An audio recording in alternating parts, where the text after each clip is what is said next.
Okay, okay. Thanks. Okay, Shamika, you're going to set up your presentation. Okay, cool.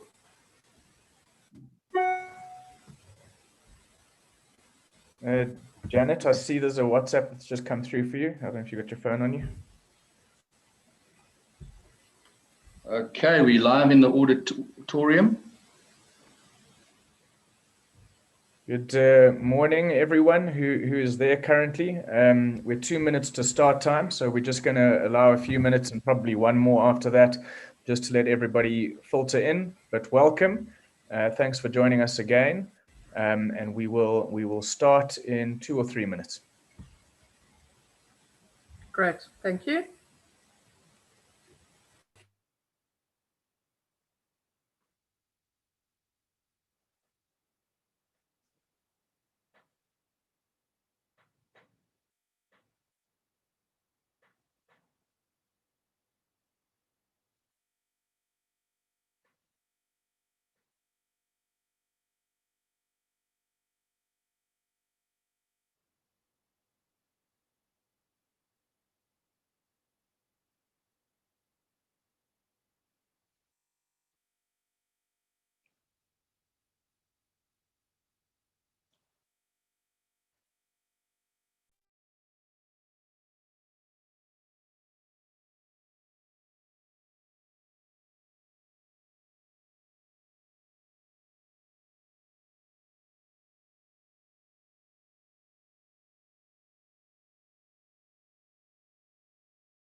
Good morning, everyone, again.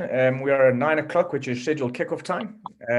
We are going to give the delegates another minute or so to come in, so bear with us, and then we will start.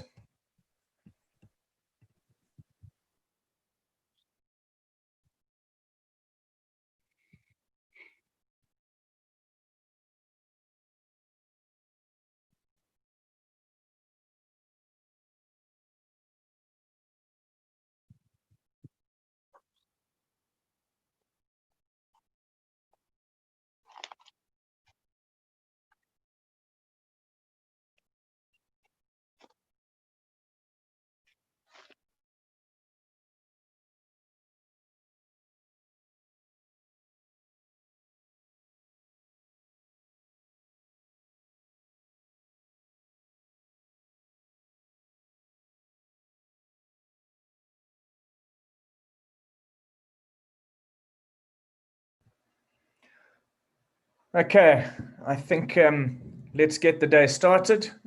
People will continue to come in as they did yesterday throughout the day.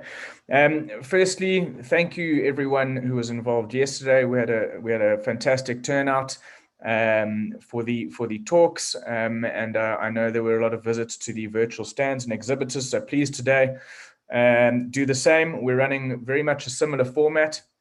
We're going to have a few speakers this morning.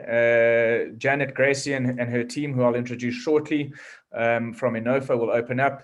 We're then followed by Jenny Slabber of Talborn, talking about soil fertility and organic inputs. Gary Jackson thereafter from Jackson's Real Food Market, about organic retailing, specific organic retailing, bricks and mortar. We'll then have a networking and virtual exhibition session where you can obviously go and see the exhibitors, engage with them on their stands, download their brochures, watch their videos. So please do that. They've made the effort to be there, so that would be much appreciated.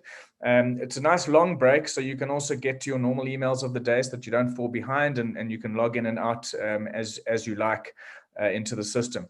At 2 o'clock, we then have Henny Lowe from Control Union, a much anticipated talk about certification, which is a big thing for everyone in this industry trying to do the right thing and go the right routes.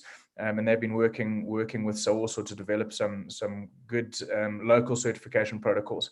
We'll end the day off with another networking and virtual exhibition session. So without further ado, let me introduce you to Janet and her team. Janet Gracie is a South African small-scale farmer working within the organic sector of South Africa. Currently, she's a country convener of Inofo for South Africa and represents organic farm organizations for Southern Africa at a global level. Today, she is joined in the webinar by Shamika Mone, President of Inofo, Charles Mubanga, Continental Secretary of Inofo Africa, and 2 other African conveners, Daniel Wajama from Kenya and Olawumi Benedict from Ghana. I hope I got all of that correct.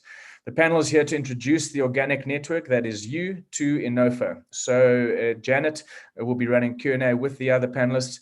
Janet, over to you. You'll have to just unmute. Unmute. Thank you, everybody. And thank you, Warren, for this opportunity at the Natural and Organic Expo. Without much further, I would like to hand over to Shamika so she can actually start with the presentation as President of Inofo. Shamika, over to you. Yes, thanks, Janet.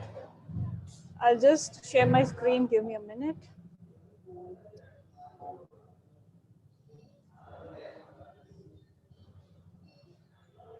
Sorry, it says host disabled participant screen sharing.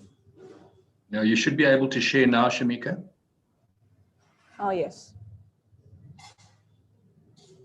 Yes, can you see my screen? Yeah. Okay. Yes, we can.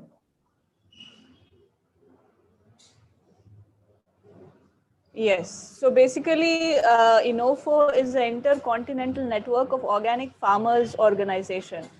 And as you can see, it's a global network, and we are actually farmers speaking for ourselves. We don't work with farmers, or we don't work with somebody, but we just work among ourselves who are organic farmers themselves. And it's not a one more new organization that many people see that why one more new organization, which is globally. But it is a network of organic farmers organizations which are already existing on ground and are doing good work. And they can be from small groups, registered, unregistered, to registered national organic agriculture movements.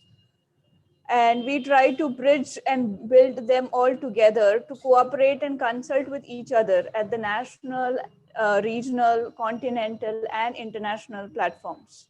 So basically, we try to bring our common voice together from all farmers like tribal, Adivasi, indigenous people, organic farmers, to the ones who have higher land areas, and such bigger organic farmers. We all come together and have a common voice, because what we share is a common platform is of being an organic farmer.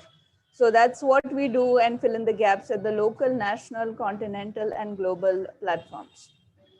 And in the photo, you can see the first batch of pioneering organic farmers across the globe. The left one is Anton Pinchov. He is a farmer in Brittany in France. He grows some goats and vegetables. And now this is the new team. It's not the full team, but this is just the handover that happened to the next generation of leaders.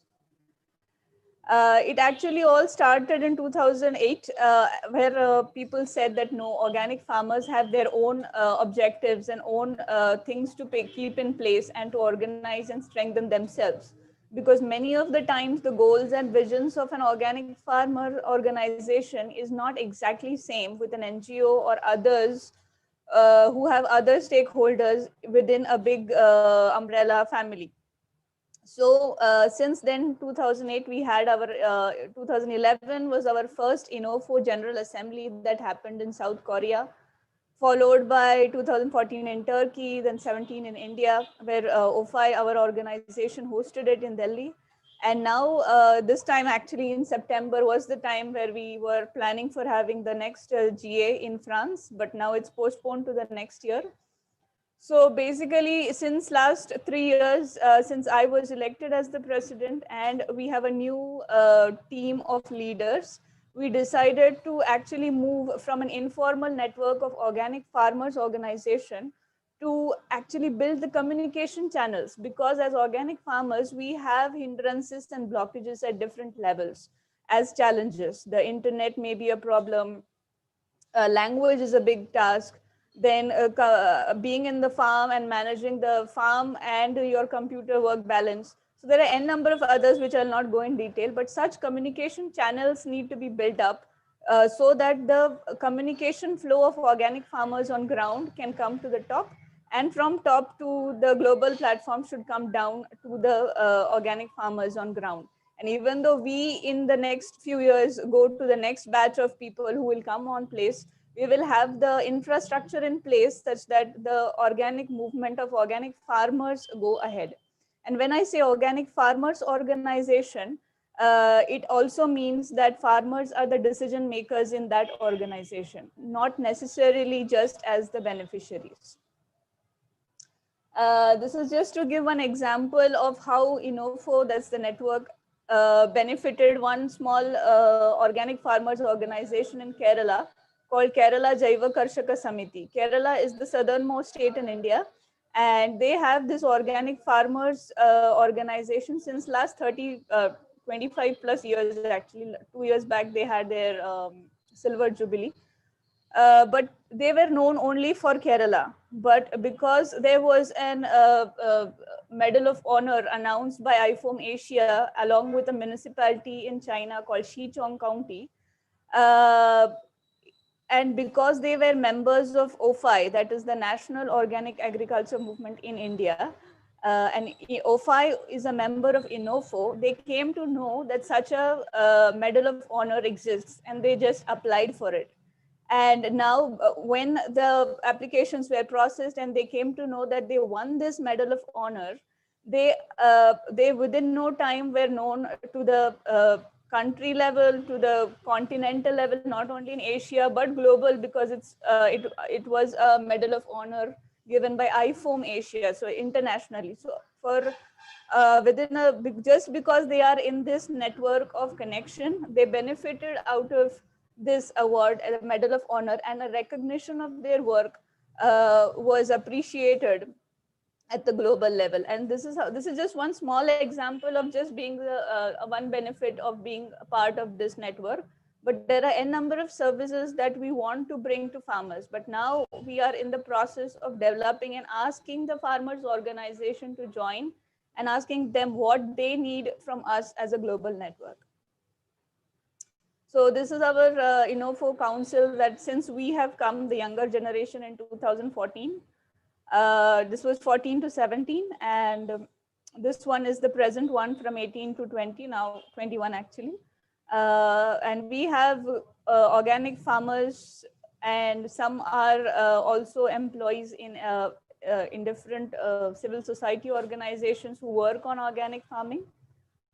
But we are from 4 continents: Europe, Asia, Africa, and Latin America. When I say Asia, it's also Asia Pacific and few other islands which are there. And we want to strengthen it more and more. So now it's just the beginning. And I hope that with the next presentations, you will also come to know in detail about what's happening in Africa, what are our all in general overall activities, like at the root we are doing farming on ground, as well as connecting platforms, policy level, advocacy, marketing, all that you can also later see in a video. But I think that's it for now. And yeah, so just to conclude, I just wanted to end with a African proverb that I recently heard of, and I was very appreciated it, was that it said, if you want to go fast, go alone. But if you want to go far, go together. And that's what we actually do in Innofo. We go with the group, with the organic farmers organization, and it's not a one person or a one decision maker that decides for the whole community. And that's why it has its own challenges, but it has its uniqueness as well. So thank you for giving this opportunity to the organizers. And I hand it back to Janet. Thank you so much. Thank you, Shamika. It gave us a very good outline of what Innofo is on an international platform, and getting an understanding that it really is an opportunity for us to bring the farmer's voice to all the fora where we wish to present farmer organizations. I now welcome Charles Mumanga from Zambia, who is our continental secretary for Innofo. And he will go over the different layers that exist within Innofo and how it enables organic farmer organizations to join the network of Innofo. Charles? Good morning. Good morning. Thank you, Janet. Thank you, Shamika, for that nice presentation. I would also want to thank the organizers for giving us this opportunity to showcase what Innofo is doing. Charles, sorry to interrupt you there. Is it possible for you to tilt your screen slightly so that we can see your whole face? A little bit back up again, back up.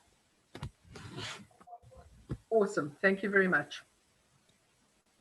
How are you getting me? It comes across well. Okay, thank you very much. Yeah, I wanted to thank the organizers for giving us this opportunity to showcase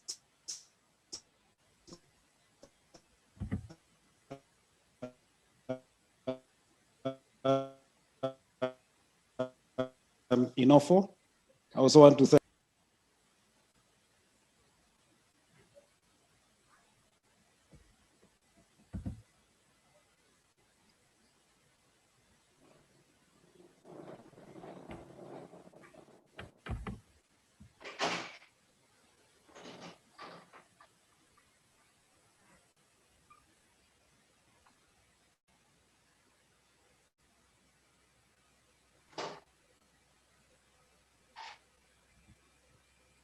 Want to jump in there. Is everyone getting no sound on this? I was about to ask. Yeah, sorry, there's no sound coming through. I think it's on Charles's side. I'm getting you. There we go. Sorry, Charles. Yeah, now we can hear you. Okay. Can I'm able to get you see you the now. shared screen? Is it Yeah, possible I to can see the shared screen? Yes, I'm seeing it. Sorry, Shamika, could you potentially just turn your video off, and Janet as well, just while Charles is speaking, and maybe that'll simplify things a little.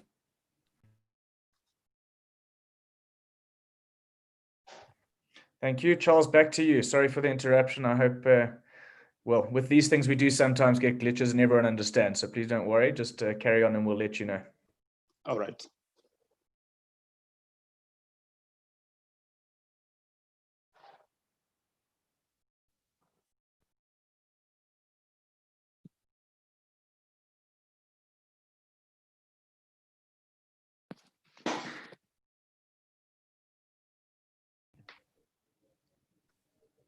Are we waiting for a presentation to be loaded, or?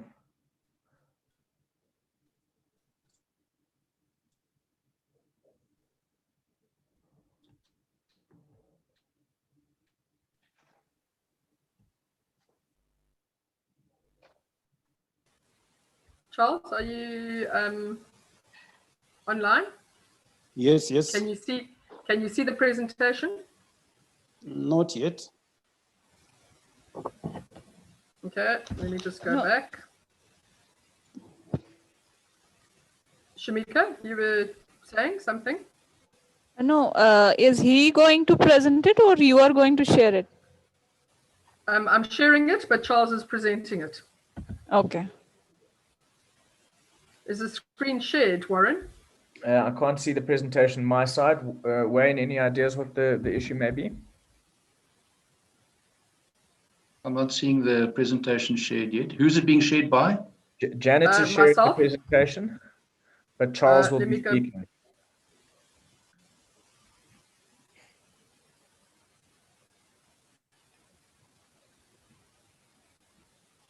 Still nothing, Mark. Okay, let me just go out and see why it is not coming in.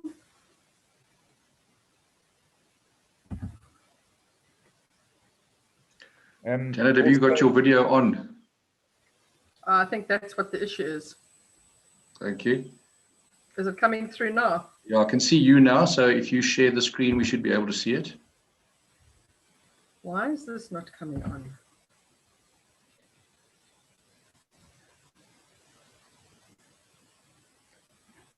Please bear with us, everyone, as is sometimes the case with these kind of things. We are able to connect to everyone in the far corners of the world, but that comes with its own set of problems. So bear with us.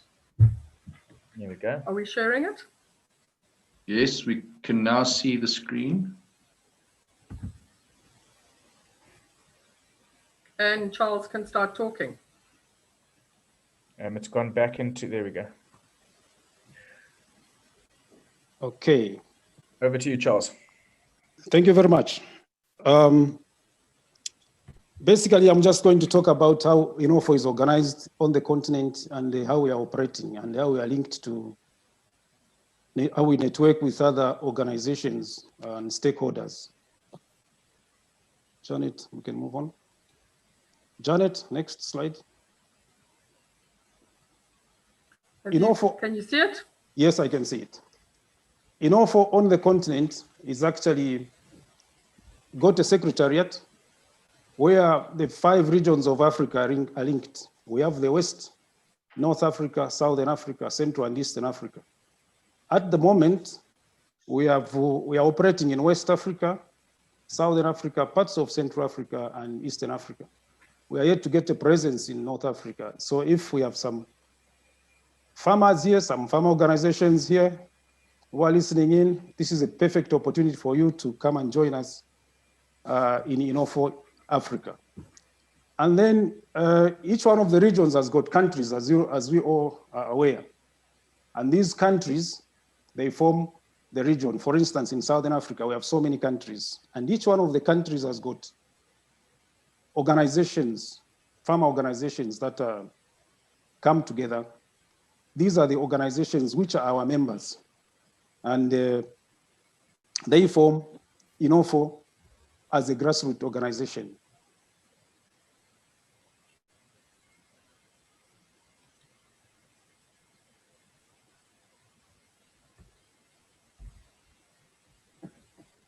The next one.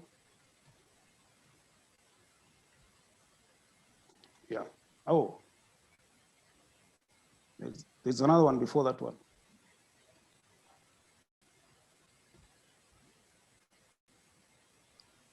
We have the Continental Secretary or the Continental Secretariat, which is responsible for oversight.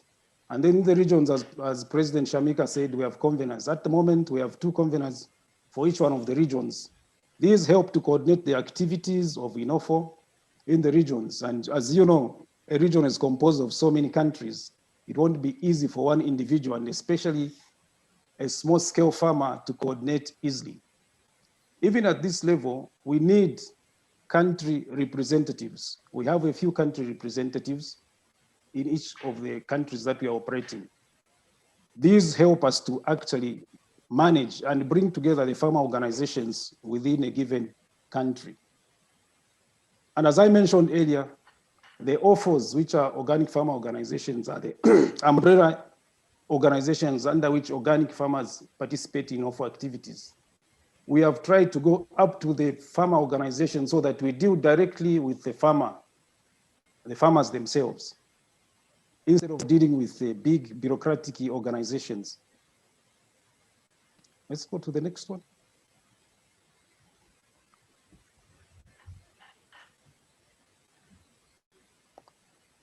Yes, I think I just wanted here to mention about the networks, how we operate. As President said, we are not forming a new organization at all. We have other organizations that have been there before, and we recognize the importance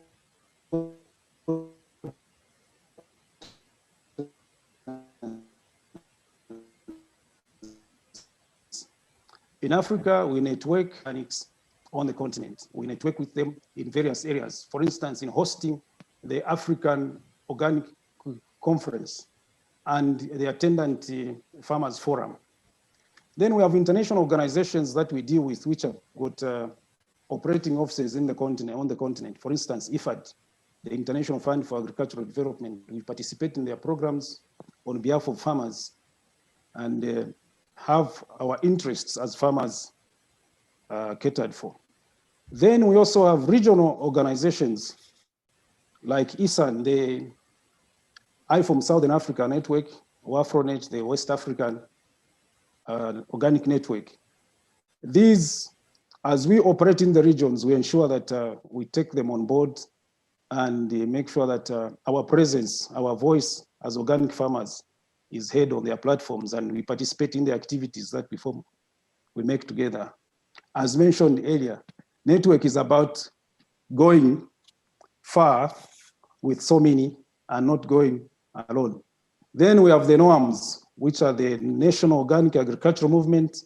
These NOAMs actually an umbrella organizations for organic farmer organizations at country level. We tap into them, we coordinate with them. We don't want them to see that we are taking their members from them. We just want them to understand that we are networking with them so that we can serve their members, who are also our members, very, very well. I think the networks are very important. They also lead to some of the activities that we do. Next slide.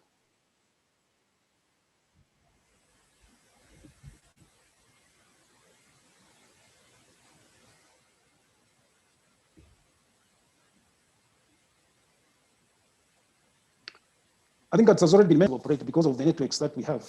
For instance, lobbying and advocacy. This could be at local, regional, or international levels. And we lobby on various matters, policy issues, and other areas. Then we have aspects of resource mobilization. We do believe that as a new organization, it's a little bit challenging for us to fund our activities without mobilizing resources and without actually working with other organizations that are like-minded or similar objectives like us. And in projects, for instance, we have participated in IFAD programs, which have certain projects where farmers are involved, and we have brought our interests, the organic farmer interests, into these portfolios of projects, so that the specific requirements or needs of the organic farmers are taken into account in these organizations. Then we have farmer networks, of course, that I've mentioned. Within the farmers themselves, we do organize workshops, country workshops, where we have our farmers sharing their experiences. We have conferences, like the organic conferences, both at continental and at international levels. These actually are structures that help farmers to learn from each other, share their experiences, and also, not only within the country, not only within the region, but within the continents and across. So this exposes our farmers to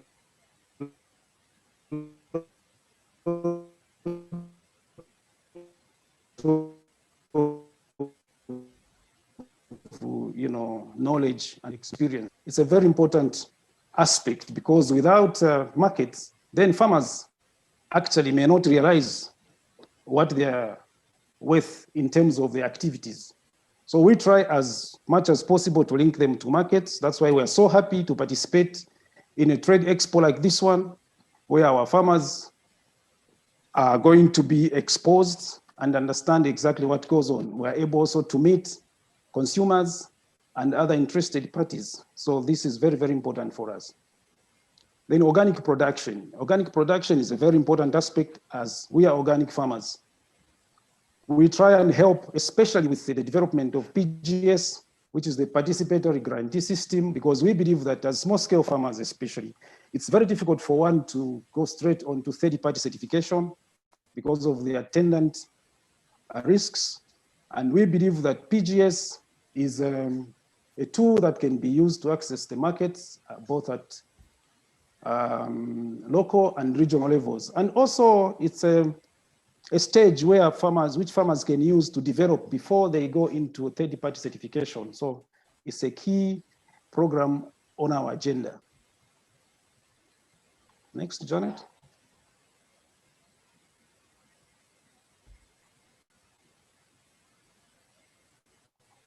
Well, as I mentioned, current membership in Africa, we are operating from 4 regions. But interestingly, when we talk about a membership of organic farmers organizations, I wanted to bring out the global aspect where we are talking about 1,300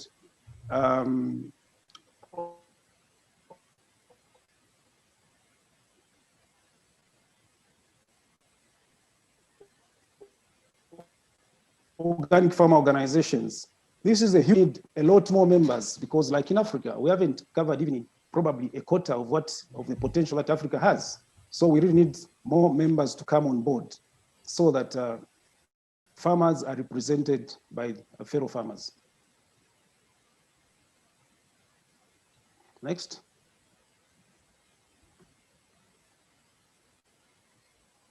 Achievements. In line with our mission, which is to unite organic farmers and support their voices at all levels of food systems development towards producing health, nutritious food and preserve Mother Earth.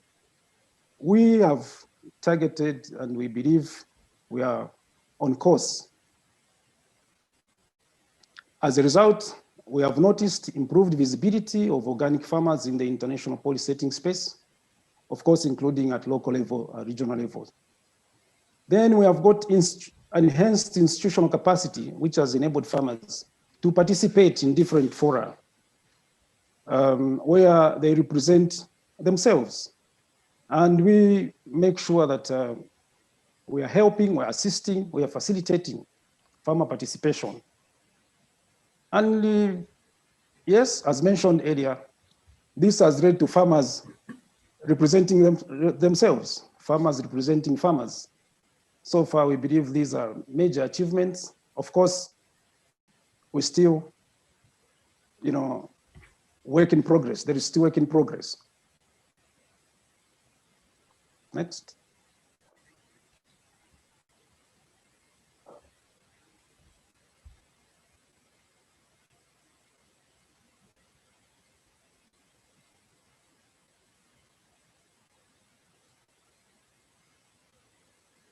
Well, those are just the contacts. Thank you so much.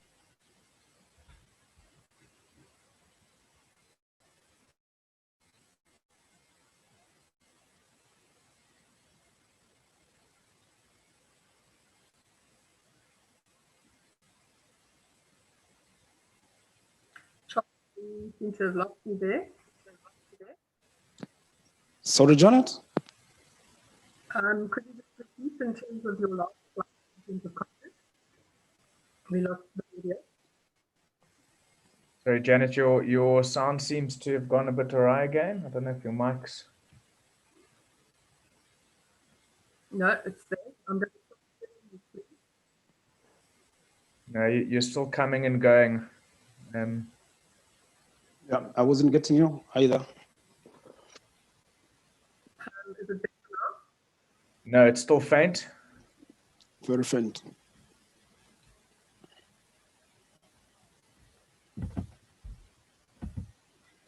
Is the screen stop? Sorry, Janet, I don't know what the issue is with your sound. You come in and out as you're talking, so we can't get what you're saying.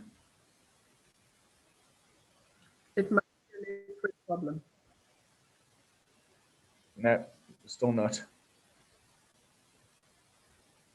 Don't know if it's the headset or... Can you hear me now? That's much better, yes? Much better. Okay, screen. Sorry, Janet, you've gone again. Are you there? We're here. Are you? I can hear you, but obviously can't hear me. Yeah, it comes and goes. I don't know if there's maybe a short in the headset somewhere, or if the speaker's moving, the mic is moving further away from you as you're talking. I don't know, but you come clear and then you go away again. Okay, everything's I'm not moving anything, so I'm not too sure why that's happening. Okay, well, that is much better. So however you are now, do not move. Holding the mic, not moving. Charles, the last thing I just wanted to ask you to repeat is about membership applications and how people could actually sign on to membership with Inofo.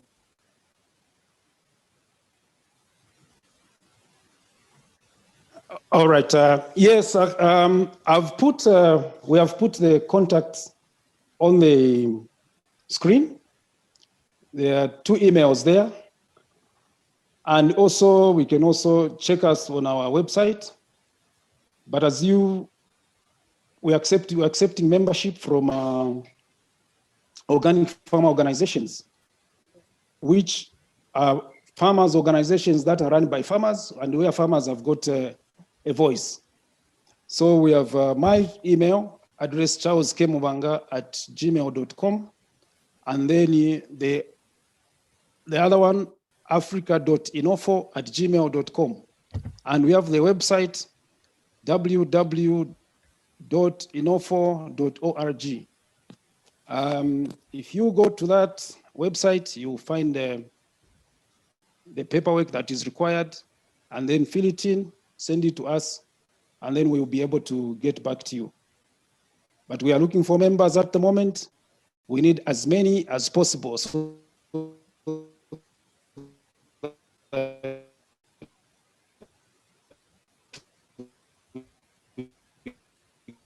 we can influence together. We can.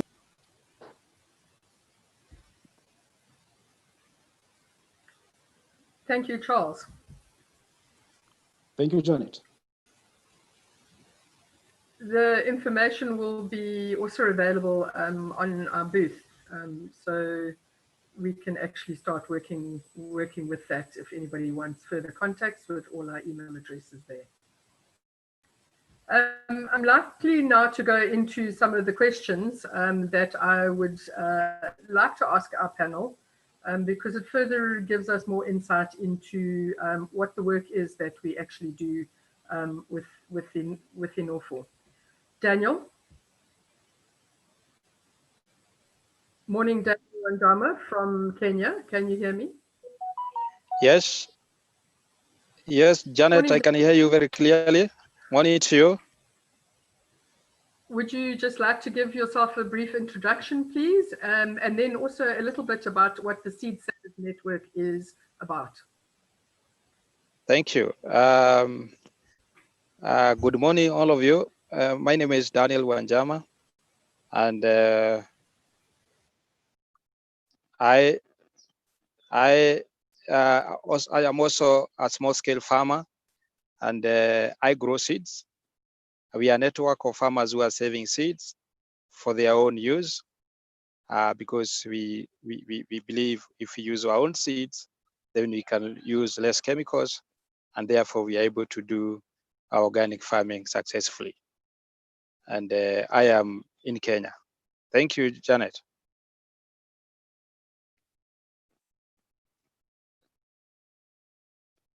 Hello?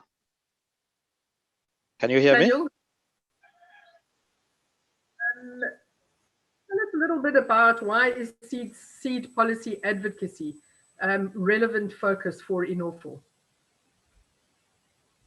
Yes, as an Inofo convener and Inofo in general as a group, we focus on seed advocacy as well, because seed advocacy is a very relevant subject when it comes to farmers in general and organic farmers specifically.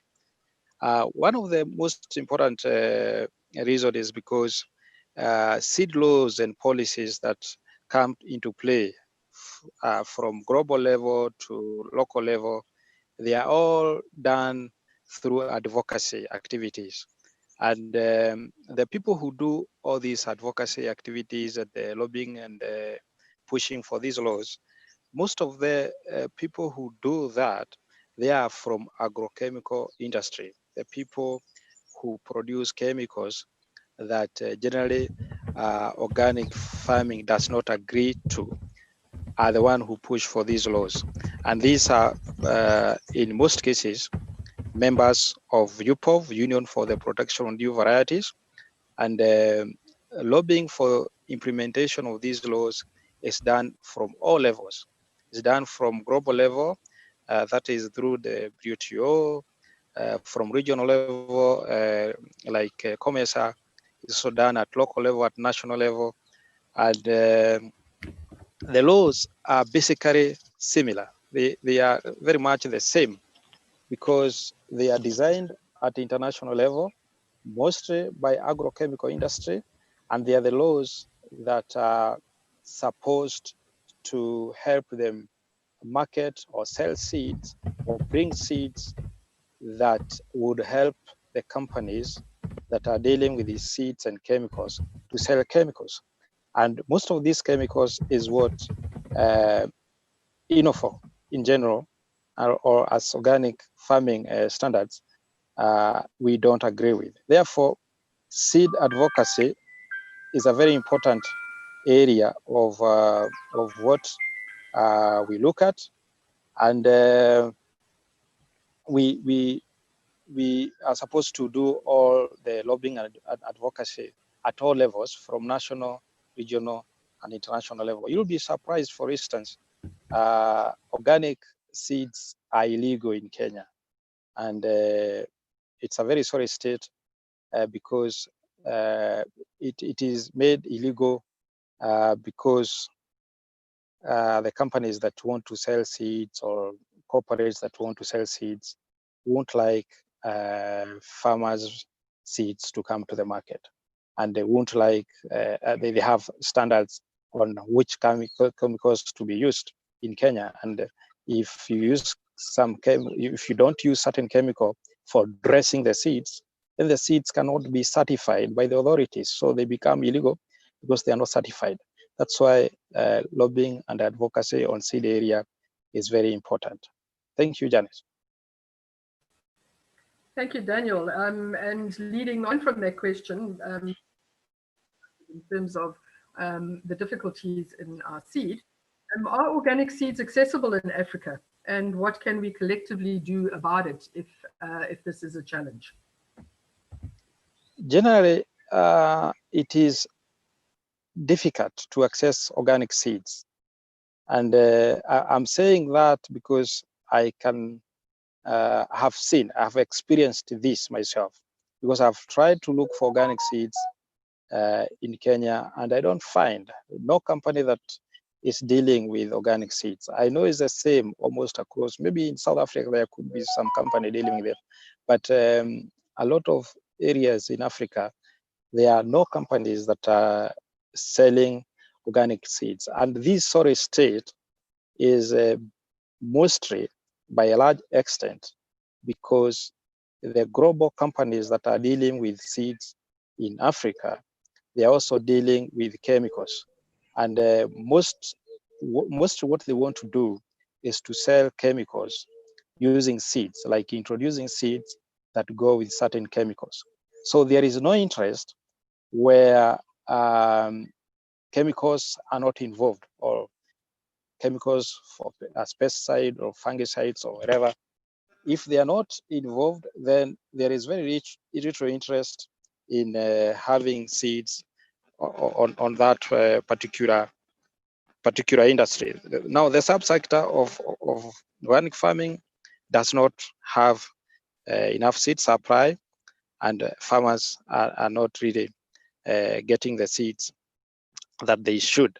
And it's also largely because also of the laws, because what could come close to organic seeds, even if they are not certified, are farmers managed seeds, the seeds that are saved from the farm and used for generations, and they are exchanged.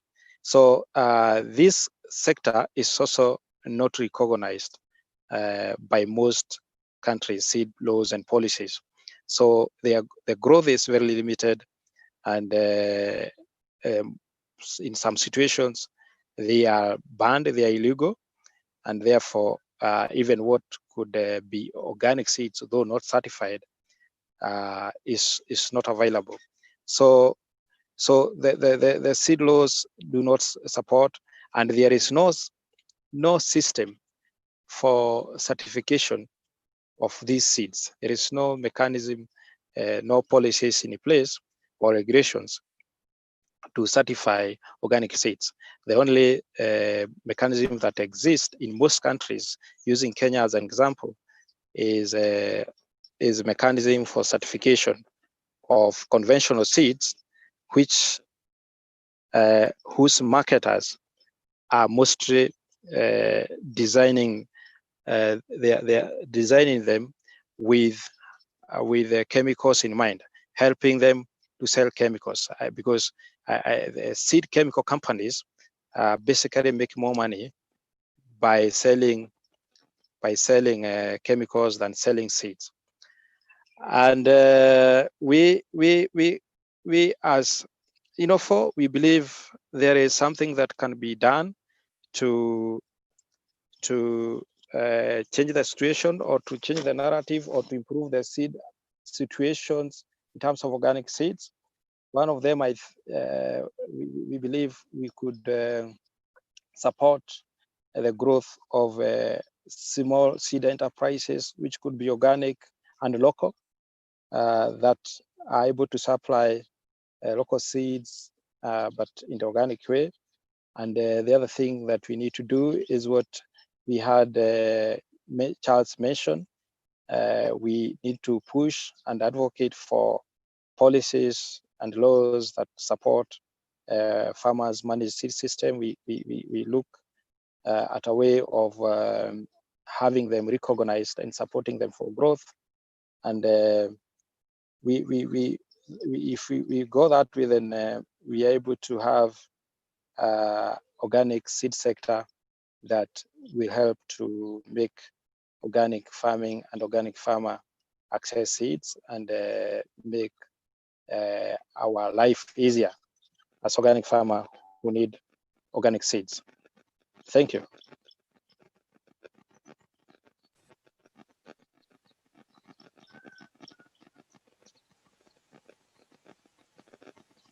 Janet, are you there? Your mic is completely gone now.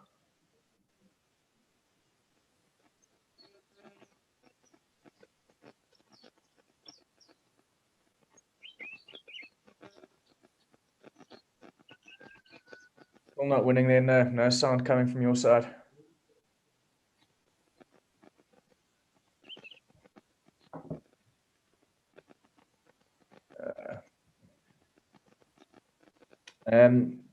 Janet, I don't know if there is a list of questions you have that potentially you could email to me, and then I could take over the asking of the questions. No, we're not getting you at all. No sound whatsoever. Do you want to email me the question? Do you have an email, or is it a handwritten note? And then potentially maybe log out and then log back in again. That could fix the issue. Thanks, Daniel. Just hang 10 there. I think we would all rather be with you in Kenya, looking where you're standing. Yeah, I'm outside and I'm in the garden. So wonderful. Yeah, I prefer even having my talk here close to the soil. Janet, you want to just use the chat function, and I could introduce the next speaker?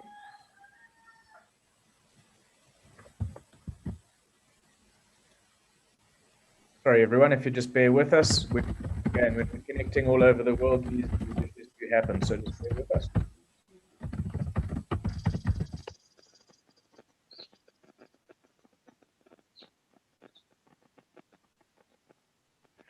Okay, thanks, Janet. I see that. Olawumi, are you ready to take over?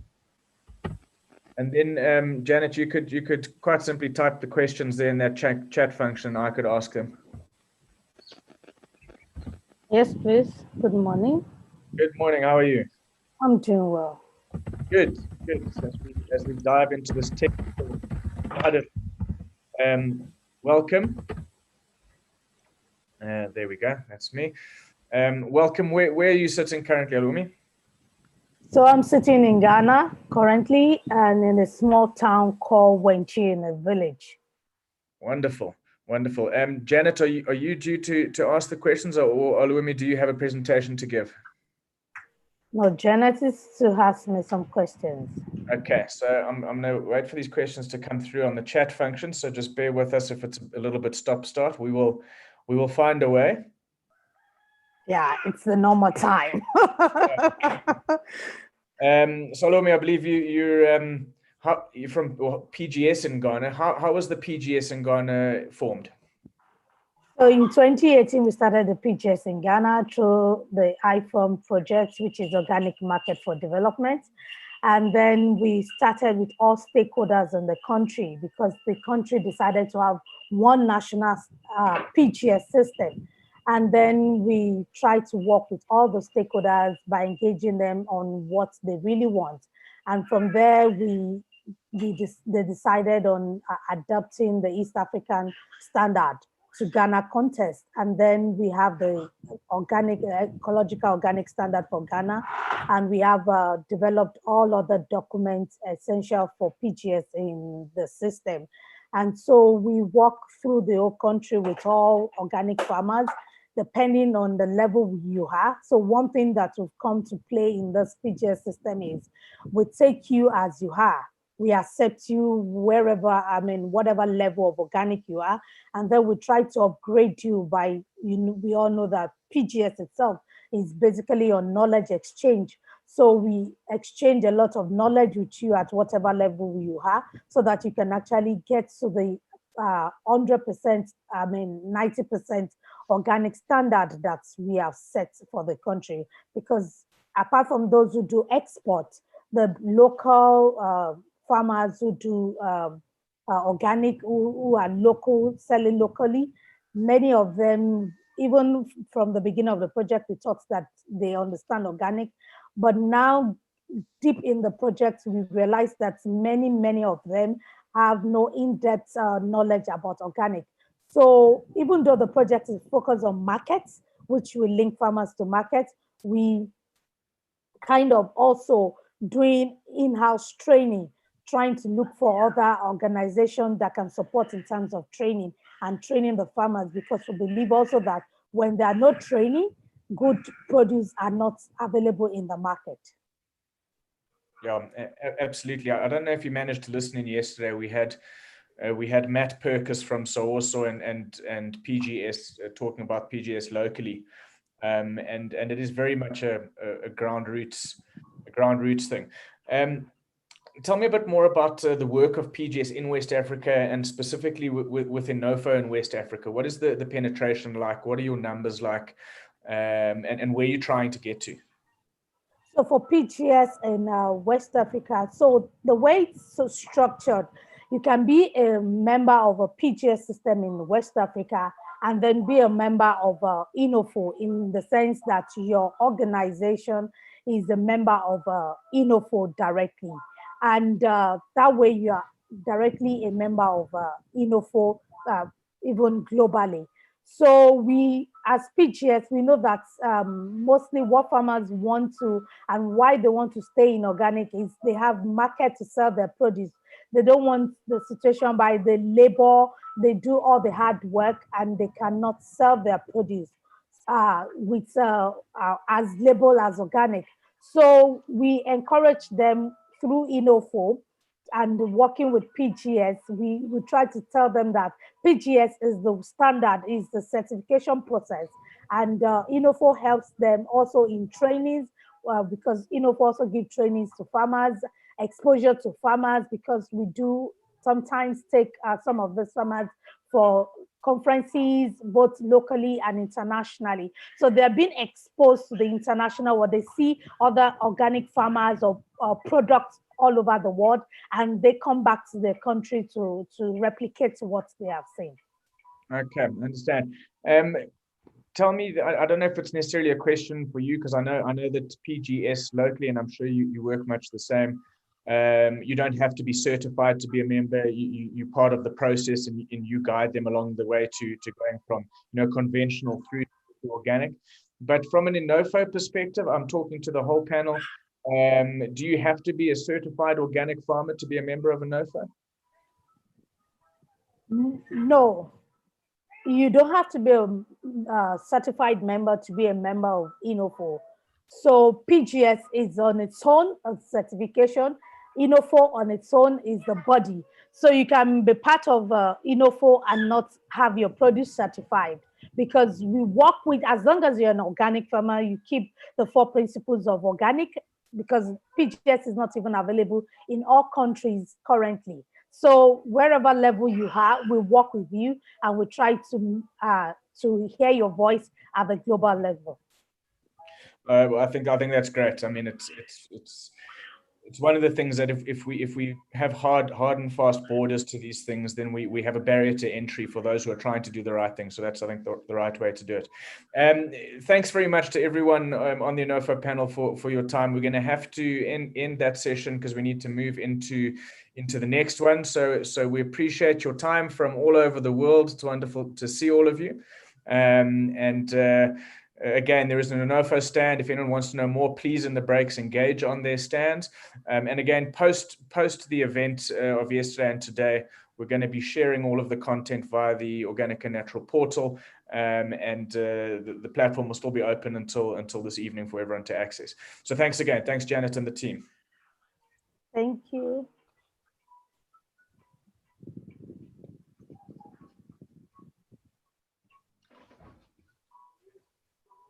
Okay, Jenny, are you there? Jenny / Claire, are you there? Hi, Warren. There we go. So please don't mind the name on the screen. I'm told that it's Claire's computer, but this is indeed Jenny Slabbe that you're looking at. I will very quickly do an intro to Jenny. Whilst Jenny, are you going to be just talking, or are you going to show a presentation? I'm showing a presentation as well. They've got you into it. So I've got something interesting worked out for you. So you can start setting that up while I talk. Let me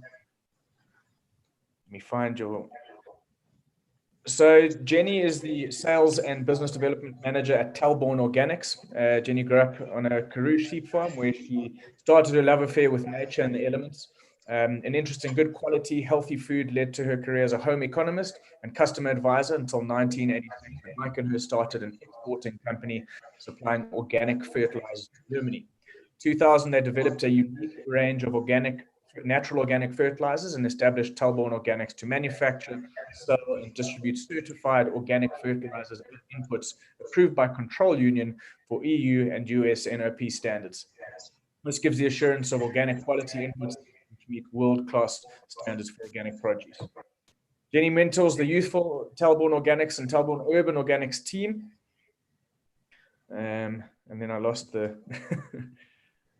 of Claire, Grant, Terry, and Maureen, and their network of experienced service agents and stockists to assist farmers, landscapers, and home gardeners with best advice, as well as through TV and radio, educational, social media content, and writing articles.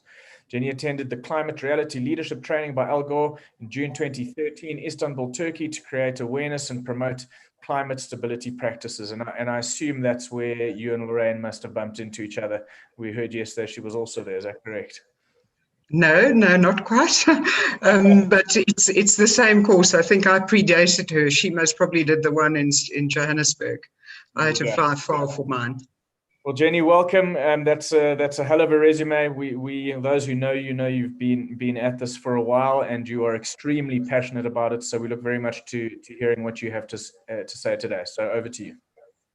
Thank you, Warren, and thank you to the attendees of the Organic and Natural B2B first presentation.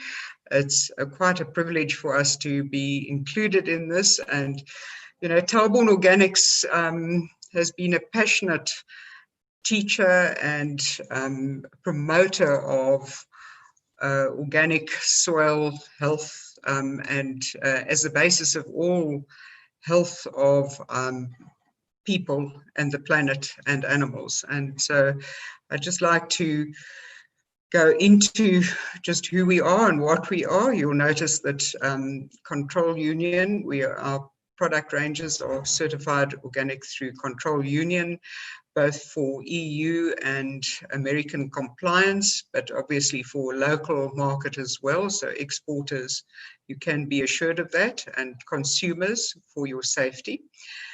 We've been supplying great quality inputs to the organic farming focused for 20 years. It's our 20th celebration, and we are South African innovation, made in South Africa for South Africa.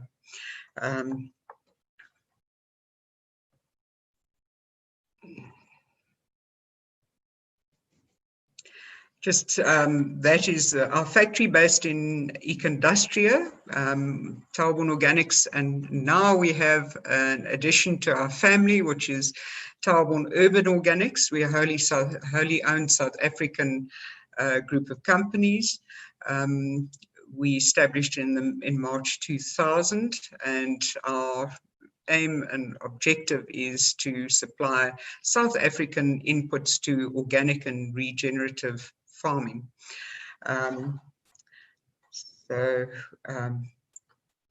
Just our vision and mission statement: we believe in growing health for a cleaner, greener, and healthier future.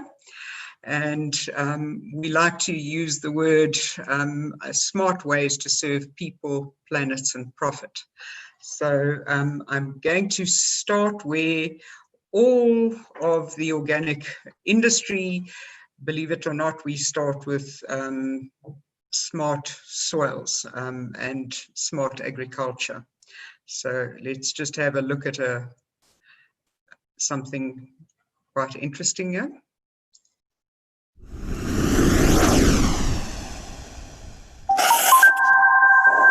The planet's climate is changing. This is undeniable. Climate change presents a critical challenge for global food security. The men and women who produce our food, farmers, herders, and fishers, are hit the hardest by the consequences of climate change. Farming communities need to build their resilience and ability to adapt to changing climate in a way that they can feed a growing population without further depleting our precious reserves of soil and water. This is why we need climate-smart agriculture. Climate-smart agriculture is not a new technique.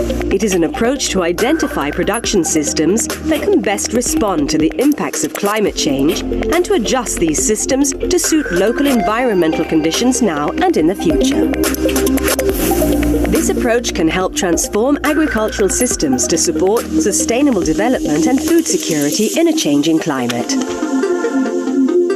It's about increasing sustainably production and incomes, adapting and building resilience to the impacts of climate change, and wherever possible, reducing greenhouse gases.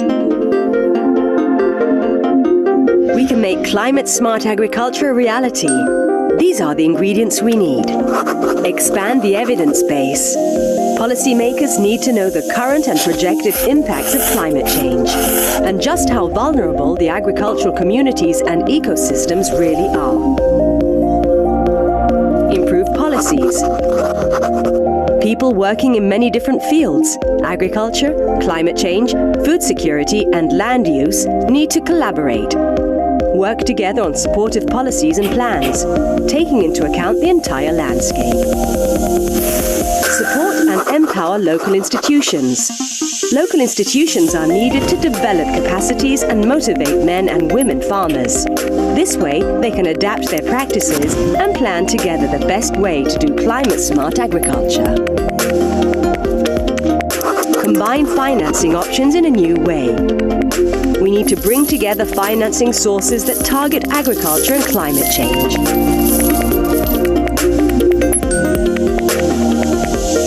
Food security depends on how we treat our planet.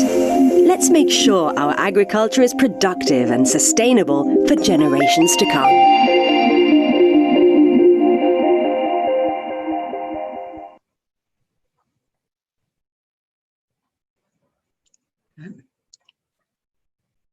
Log in. Look.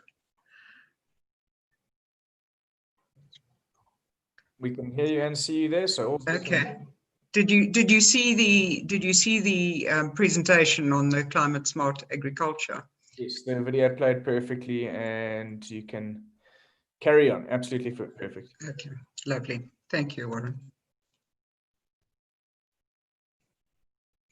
Okay, so as a result of poor practice and really just over-extraction, greed, unawareness, not understanding nature, we really have been mining our soil and our environment. We want to live for now, and we really have not been thinking about tomorrow. And nature has just really been for our benefit, and you can see the results that we are finding from that attitude. I talk to farmers every single day of my work time, and they all attest to that. It's not a surprise to any of us now, although it was seen as it was alarmist and all sorts of things a while back. We all so aware. We haven't even included the wildfires that have been seeded all over Australia, burning away California. It's just very sad that we've got to this stage of degradation. What you see here, and I want to emphasize South Africa. This is our water source, our water sources, and the phosphate loads of pollution that we are putting into our water. That's rivers, dams, leaching from industrial and agricultural and domestic sectors. This was only between 2002 and 2010. Look at that. We up there with the worst of the world. Congratulations, South Africa. And you will see the ramifications of that in our water sources. Very sadly so. That is at Loskop Dam Nature Reserve. Just watch the green, blue-green algae. And we've just heard that Botswana has lost 300 to 400 elephant as a result of blue-green algae. And I had the impression that Botswana was quite a clean and less polluted area, but not so. Soil degradation is another map that shows us that South Africa is doing very well in degrading our soil. Look at that. This is a United Nations environmental map, and you can see we're right on top there.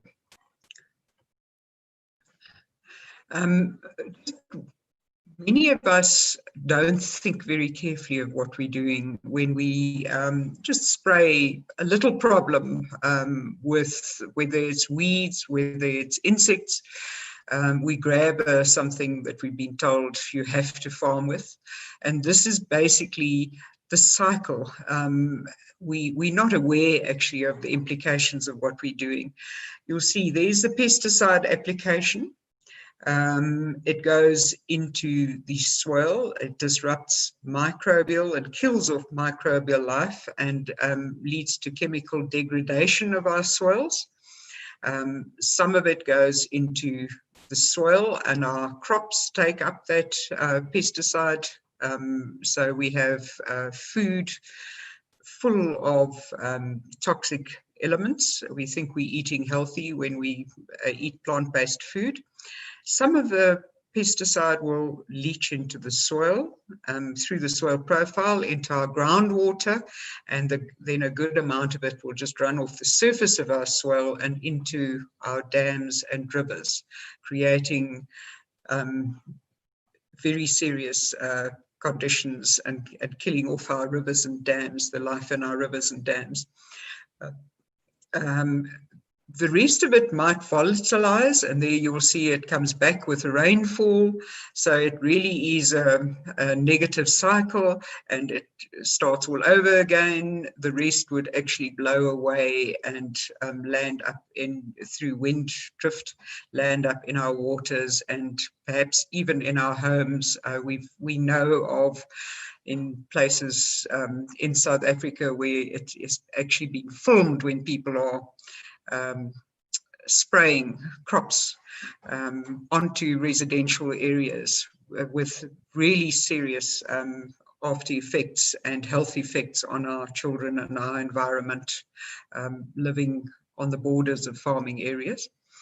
And then this is something that has been much spoken about, but I don't think that we actually realize the implications of poisons and toxins that as farmers we willy-nilly supply onto our, spray onto our products. And we're told basically we can't farm without these inputs. So you can just see the toxic effects, what it's doing into our whole health system. And what I'm particularly sad to that's happening is our children living in areas with heavy pesticides use had strikingly impaired hand-eye coordination, decreased physical stamina, short-term memory impairment, and trouble drawing. Very, very serious implications of indiscriminate farming and unconscious farming. What's also happened is with modern modern chemical methods, we've found that because the soil is depleted of calcium, magnesium, ions, our nutrients in our foods are depleted of those. So we actually eating cardboard, if you want to call it that way. We have to take vitamins, buy a pack of vitamins from your local health supplier, and you'll see that it's a lot more costly than actually eating, and a lot less effective than eating good quality food. So what is organic growing? The definition of organic growing is organic is a growing system that sustains the health of soils, ecosystems, and people. It relies on ecological processes, biodiversity, and cycles adapted to local conditions rather than use of inputs with adverse effects. Organic growing combines tradition, innovation, and science to benefit the shared environment and promote fair relationships and a good quality of life for all involved. Nothing eccentric, nothing that's very complicated, nothing that's highly scientific. It's really just about working together with nature and understanding that with nature and in nature, our food is grown. The rest is called factory farming, which is a forced system and a very much a pressurized chemical input and unhealthy system. So where do we start? We start with soil, which forms the basis of all health. So healthy soil equals healthy plants, equals healthy animals and people, and a healthy planet. And you'll just see that the soil carries our biological diversity, it's our food production, it has water cleaning and retention benefits, environmental benefits, and then it is also carbon storage. All of that lovely brown stuff changes what the Americans call dirt into a healthy, living, vibrant soil. Our common goal should be to change this to this. So there you can see what years of poor soil management, how it leads to severe soil erosion, soil structure damage, death of soil life. Anything that should have lived in there is just can't. there's nothing to sustain it. And look at this. This is a system that we can work with. It's a healthy, we've got diversity of crops here, we've got mulch, we've got companion planting, we've got contour strips, and organic inputs to keep that soil healthy. So Lorraine shared this one with you yesterday. It's a lovely discussion, and that passionate presentation that Lorraine gave yesterday. She really is a bundle of dynamite, sorry, not negative, energy, and she can really teach us a lot about life. So here we are with conventional modern agriculture. It competes with nature, whereas what we're striving for is partnership with nature. There's the disruption of soil, disturbing soil, killing off our life, and there is protecting soil, covering soil, developing soil life, etc. There's monoculture. So this is the fields of corn and things in grain crops. It's very disruptive. It kills all. There's no crop rotation, and you can see the results there. Whereas here we work with diversity, lots of different crops, lots of different insects, beneficial insects, the soil microbes being healthy and happy. And yeah, we've got reductionist agriculture, meaning that we just eliminate all competition, and it's like factory farming, if I can call it that way. Whereas yeah, you're working with holistic, you look to see how nature works, and we get working in companionship with nature. Now, many of us are just not aware of the fact that soil is a living organism, and conventional farming has really taught that soil is dirt. I've once again mentioned that name, that word. It upsets me terribly when I heard Americans talking about dirt, farming in dirt. I don't want my food to be farmed in dirt, and I don't think my health is going to be very good if it's farmed out of dirt. So just a lovely illustration of what the soil does and what it looks like.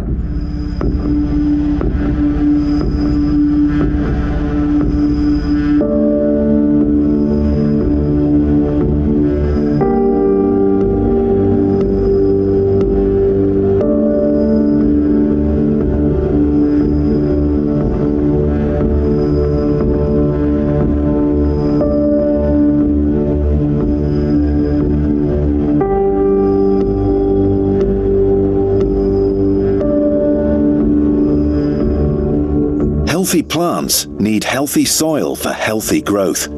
To be able to precisely absorb what plants need, the soil needs to contain minerals and the necessary soil life. Research shows that the widespread use of synthetic fertilizer leads to soils that no longer have the required biology for healthy plant growth. Fertilizer comes from a time in which there was no understanding of the long-term effects on the soil. For farmers, fertilizer was a miracle. The harvests doubled, and growers were able to provide the required food for a growing population. But now, after years of using synthetic fertilizers, the effects on soil quality are apparent.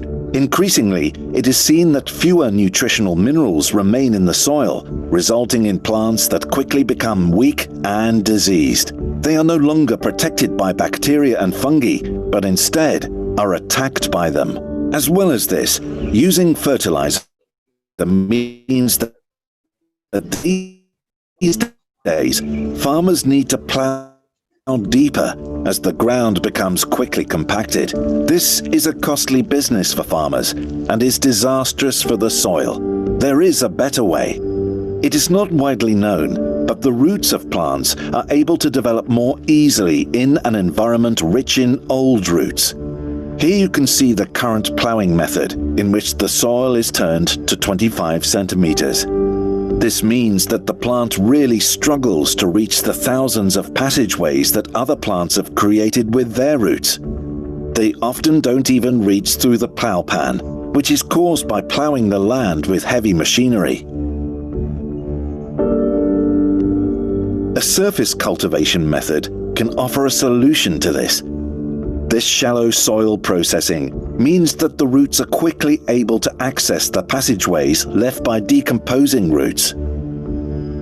In this situation, they only have to work really hard once they reach the extremities of the passageways.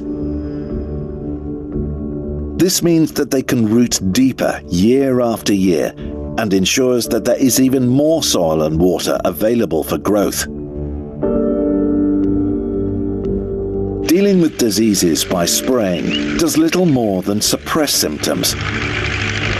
A healthy plant is able to keep most plant diseases out.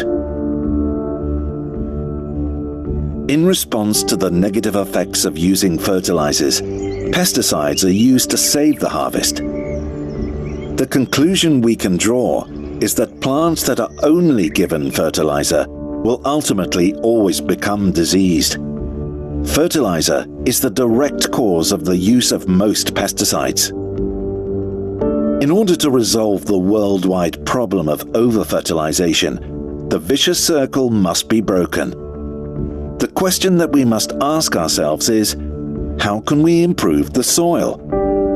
The answer is surprisingly simple, but requires some explanation. Health and growth depends on a partnership between specialist bacteria and fungi. Plants, fungi, and bacteria form a wonderful system based on trading products. How does it work?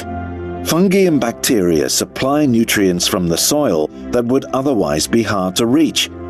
In exchange for this, plants supply sugars in the form of glucose. To explain this system, we will explain bacteria and fungi separately.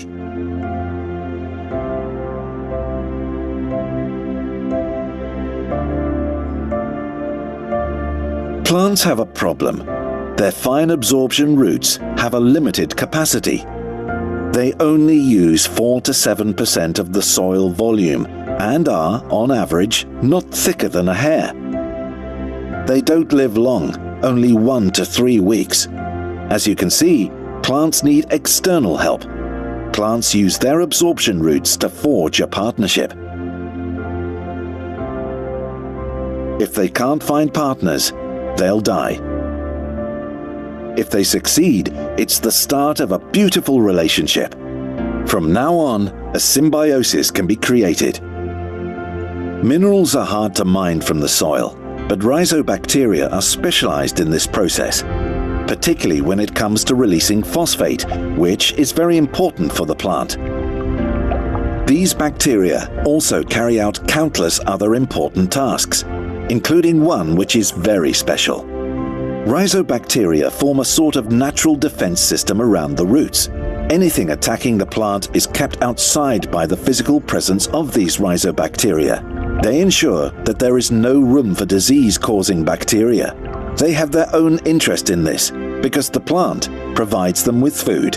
However, the bacteria also need help. They are not travelers. The bacterial colonies do not move back and forth from minerals to the roots. Most minerals found in soil are located outside the reach of the roots, and therefore also out of the reach of rhizobacteria. These can only live near the roots. As we have seen before, the zone of absorption is therefore very limited. Mycorrhizal fungi are able to drastically increase this absorption capacity. It may sound like a modern development, but it's not. The fungus has always existed, but due to modernization, its role has been neglected. Due to many years of using synthetic fertilizers, mycorrhiza is only very sporadically found in agricultural soils. Mycorrhizal fungi have always lived in symbiotic relation with the plant roots. Mycorrhizal fungus forms a living connection within the roots and creates an absorption and transport system. This is essential for healthy plant growth. Mycorrhiza in the roots is just as normal as chlorophyll in the leaves. This is beyond doubt. As stated before, the absorption roots of plants are 0.2 millimeters thick. This means that they can only grow in macropores, as shown here. Now we zoom in to see what happens when the plant gets help from the mycorrhizal fungus. The fungal threads are even thinner than most bacteria. They are only as thick as 3 microns. This means that these thin threads grow easily in the micropores, where the majority of nutrients and water are stored. Without help, a plant would never be able to reach these areas. It's not just the roots, but also the fungal threads that are responsible for the absorption of nutrients and water. The long, thin fungal hyphae that fully takes over the absorption of materials from the roots are able to provide disease resistance. Distantly located minerals that are bound to iron and calcium are now easier to absorb. These fine threads or hyphea can easily be a kilometer long in just 1 teaspoon of soil. Mycorrhizal fungi cause absorption capacity to be 7 times higher in average. This means that growing can be done with less water and that weeds have far less chance to thrive due to competition for space. The benefit to the fungi is the glucose produced by the plants. For the plants, the benefit is a larger absorption zone. This unique and constant interaction between the plant, bacteria and fungi creates a really fantastic symbiosis. The payout that the plant provides to its partners is water, minerals and glucose.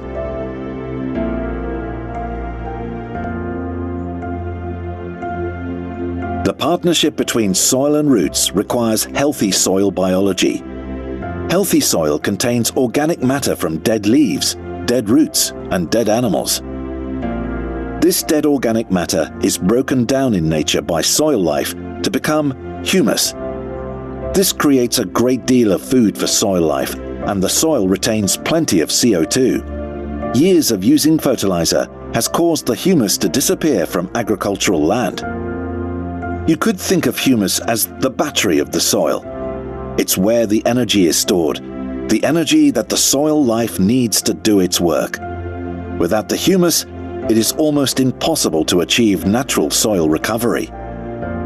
It has long been thought that nitrogen fertilizer stimulates the soil life as more bacteria are able to grow. But to maintain their carbon-nitrogen balance, they are compelled to consume more organic material, which then enters the atmosphere as CO2. The symbiosis between plant, fungi and bacteria is not only a great partnership, it is absolutely vital. Without these transformers of organic material, we would all perish in excess organic material.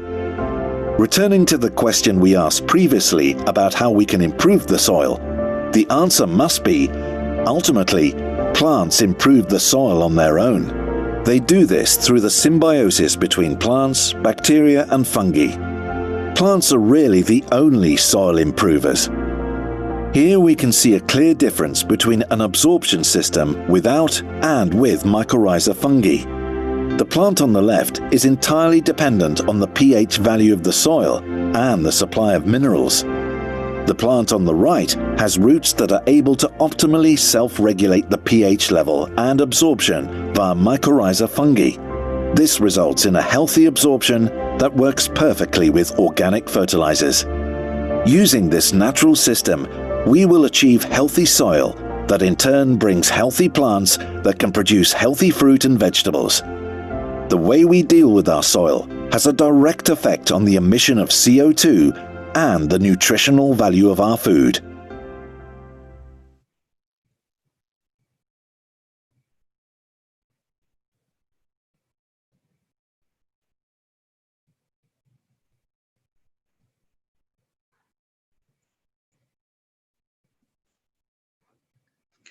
And we give a big thank you to Piers Floris and his team at Plant Healthcare in Holland for that lovely informative video. I think all of us have learned something by just watching that today. If you wish to share it, it is available for showing others and telling others about it on our website at www.talborn.co.za. So we're going to get back to part two, the basics of organic growing. I just want to emphasize again that organic growing is a method. It's applicable to your own environment, whether you're a large, big farmer or a small emerging farmer or a home gardener. These are the basic principles that you use to, yeah, our internet connection is unstable. So the basis of organic growing is, first we're going to build up compost or green manure, which we're going to add that to our soil. Sorry, we're going to condition our soil with compost or green manure. It builds carbon, it feeds the soil life, it improves soil structure, it aerates soil and acts as a sponge to retain moisture. Depending on what your basic raw material is, you can adjust it to that. So secondly, we're going to use mulch and cover crops. Certainly on different applications, we'll use what's available to us. And the benefits of mulching include a reduction of the evaporation of water. We increase organic matter in the soil. It helps to create a good soil and a stable structure. Very important, organic farmers are always complaining about weed growth. It suppresses the weed growth through blocking out the solar, the sun, which activates the germination of weed seed.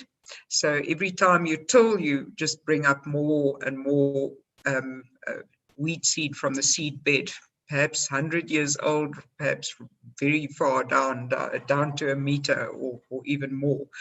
And it also prevents soil erosion, the loss of most soil, the cause of the loss of most fertile soil. And it enhances the activity of soil microorganisms and earthworms by creating a stable temperature, keeping the environment moist, feeding the soil life. So you can grow your own mulch, like ground cover plants. And then we also look at crop rotation and companion planting. Instead of monocropping one crop like maize year after year after year on the same, we regenerate our soils through, if there's a fallow period, you're going to plant green manures to enrich the soil. You're going to plant cover crops or else intercropping, just to ensure that you get a variety of soil life and feed different functions. So there must always be something on your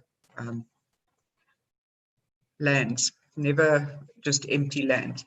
So the basics of organic growing, number 4 is fertilize. Talborn Organics supplies natural organic plant foods. They are balanced and balanced nutrients. Sorry, I am struggling a little bit with my discussion today. Let's concentrate. That's the range of the Talborn Organics fertilizers. We supply in 25 kilogram bags across SADC countries. You'll see the range. We've got a Vita Fruit and Flower, which is a 315, Vita Green, which is a 515, Vita Grow, which is a 232, Vita Veg, which is a 634, and Vita Nitro Boost, which is a 811. And then we've got the Eco Green fertilizer, which is a 625. The variety is there, so it's actually for purpose. You can select what you require.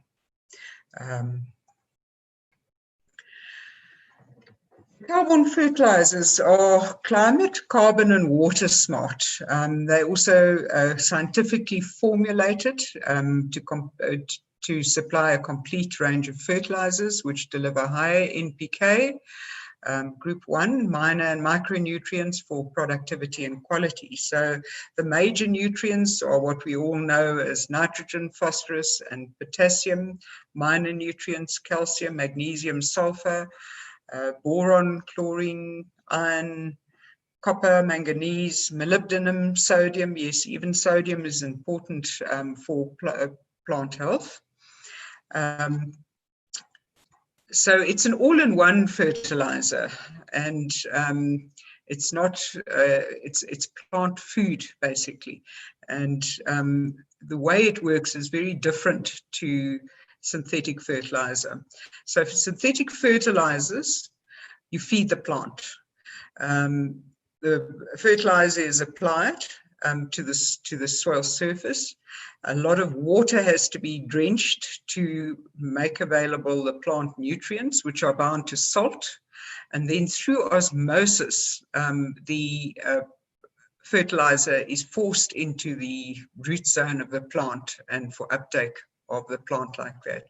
And you'll notice that organic fertilizers is a very, very different cycle. So yeah, you feed the soil. We put a buffet of nutrients into the soil, together with the organic matter that is added to the soil or grown on the soil. The soil nutrients then become available through microorganisms, which are in our healthy soils, and also microbial activities. Our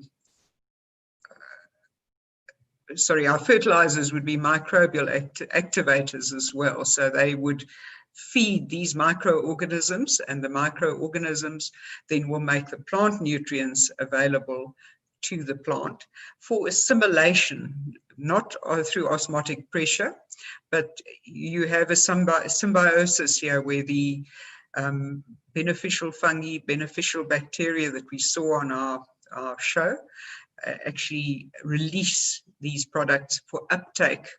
And in fact, some of them grow just like our gut microflora, actually grow into the roots of those plants, and they are one with the plants. So it's a very different process of nutrient, and no salts as this is process. So the advantages of the Talborn fertilizers are they are climate and carbon and water smart, so economical on all of those matters.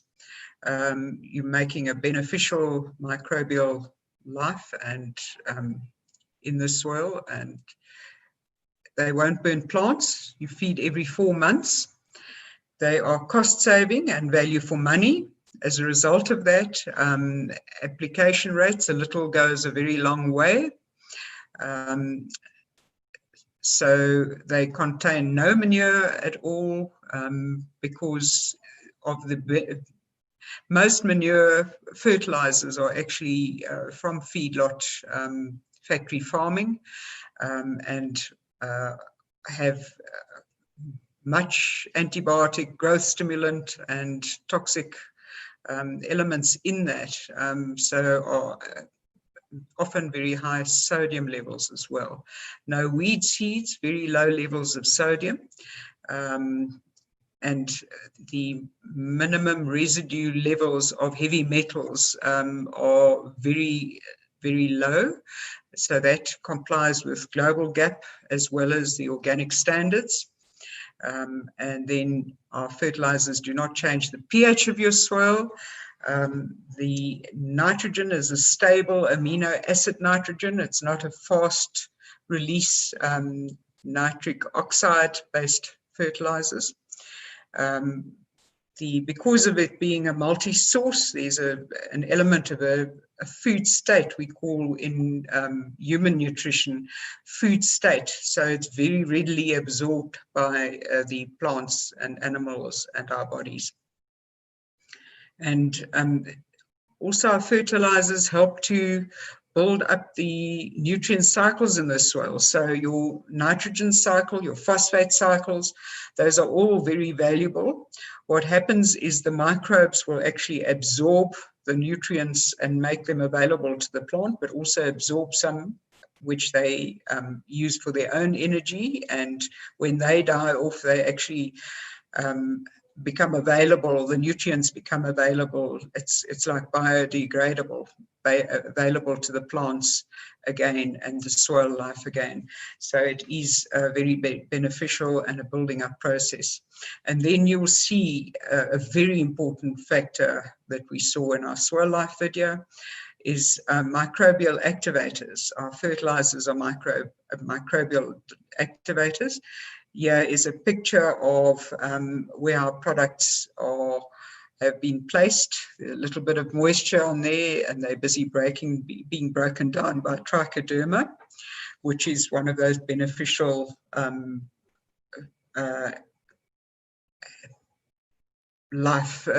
beneficial lives that will create a healthy environment in our soils.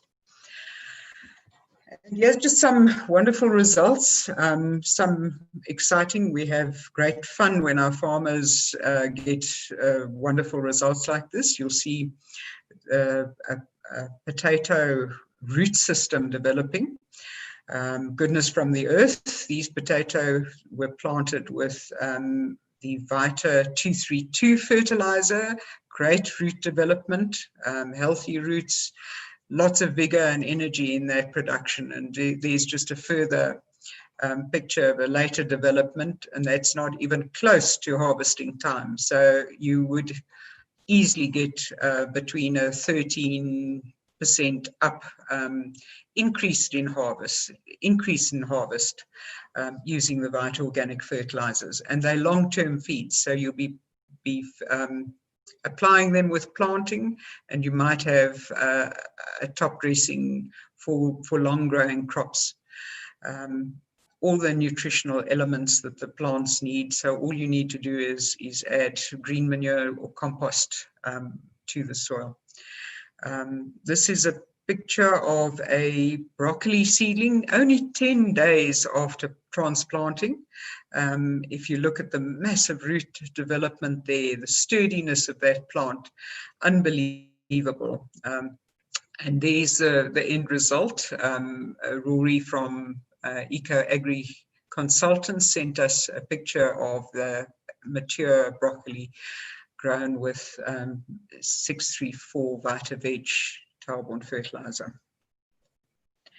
These are some blueberries fertilized with the Vita Green 515. That's the young phase, and there's the end result. Beautiful superfoods, certified organic blueberries, great for your health. Yeah, the superfoods that they should be if they're grown organic. I sometimes suspect that the conventionally grown blueberries might not be as healthy as they are advertised to be. Then we have some lemons, certified organic, fed with the Vita fruit and flower. Look at the lovely crops there. That's all going, well, the majority of that is going to the export markets. Look at the beautiful quality of that. And there's a macadamia nursery, just a trial done. Macs are very sensitive to high phosphate fertilizers. So they used our Vita Green 515. See the beautiful root development there versus the conventional nursery standard. You just see hardly anything. As Macs take a number of years as trees to grow before production, that is a very important thing for them to have healthy roots to start that healthy process. That will ensure a productive tree, a healthy tree, growing healthy nuts. And then we do also offer technical services at Taubon Organics. So Terry can assist with remedial and fertilizer recommendations, advice and support for organic, biological and agroecological farming, together with regenerative farming, training courses as well. And then I just want to show the implications of correct nutrition on productivity in farming. So you will see at the top, the nutrient deficiencies of plants will impact in the form of disease. The word split up is actually dis-ease. That tells you that there's a nutritional stress or water stress or something. As organic farmers, we always look to see what the cause is of dis-ease. And the plants actually paint a picture of what's going on, what's wrong with them. For instance, iron, you see, it's a very limiting factor. Not only does it show you very yellow leaves, but that whole plant will not be able to photosynthesize correctly. It doesn't oxygenate correctly. So just one minor nutrient like that will actually limit your full production, your yield. So that's the important. And notice a plant and nutrients, it requires something of everything. You can't have a deficiency of one and expect a healthy plant. So there's another one that also shows you the effect of a pH on the nutrient availability of plants. And that's why we say it's so important to work correctly, to work with the soil analysis, base your fertilizer program on that, with a qualified technical advisor, and also to check your crops from time to time as required through leaf analysis, just to make sure that everything is working well. You'll see there what a limiting factor, for instance, let's take phosphate. At 4.5, a pH of 4.5, it's hardly available. It's locked in with calcium, with aluminium. It releases optimally at about 6.5 and down to 7.5. Very little phosphate is available. And phosphate being the energy factor and the productivity factor, you will definitely have plants that are limited, or crops that are limited in productivity. Your trace elements, just watch there, down to 7.5. There's just virtually no availability. So the adjustment and the preparation before planting is a very, very important factor. And so we really need to clean up our act. These are weighty matters, and I will discuss after this.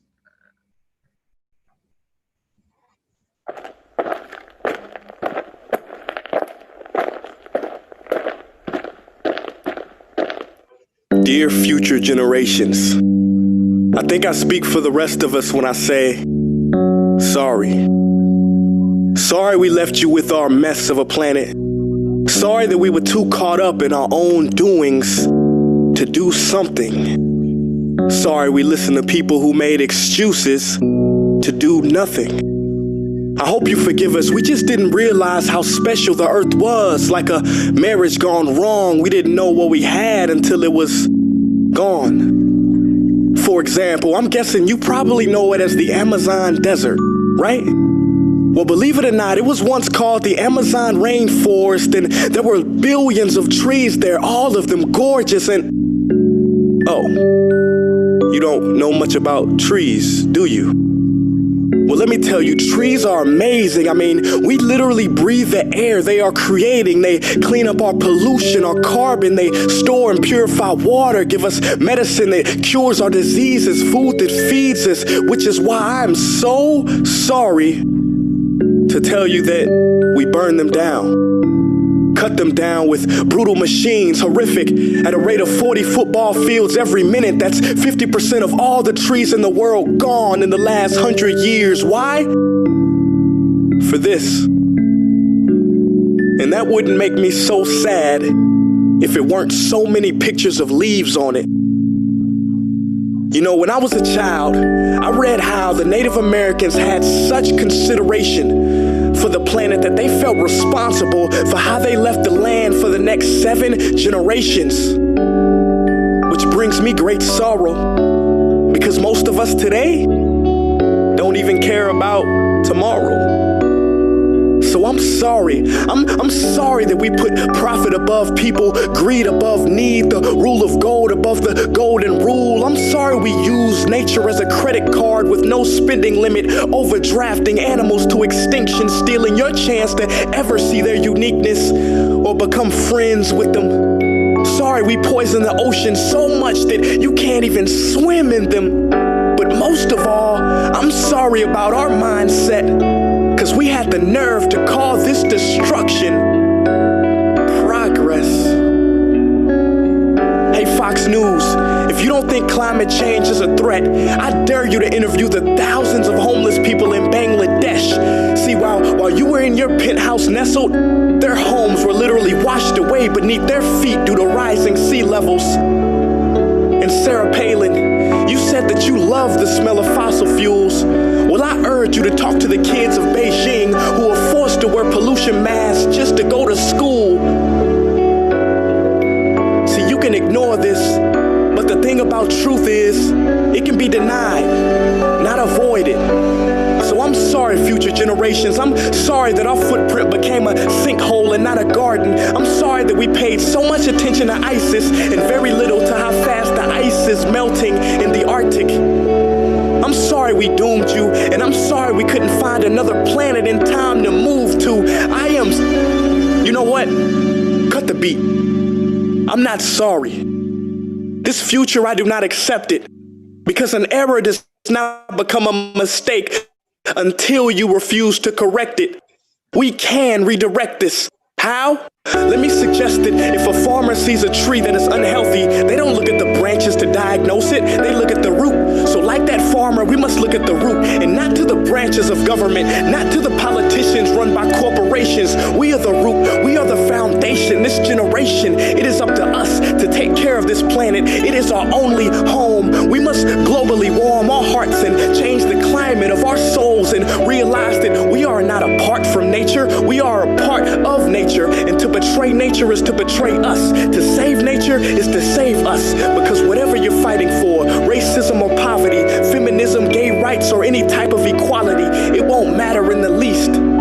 Because if we don't all work together to save the environment, we will be equally extinct. Sorry.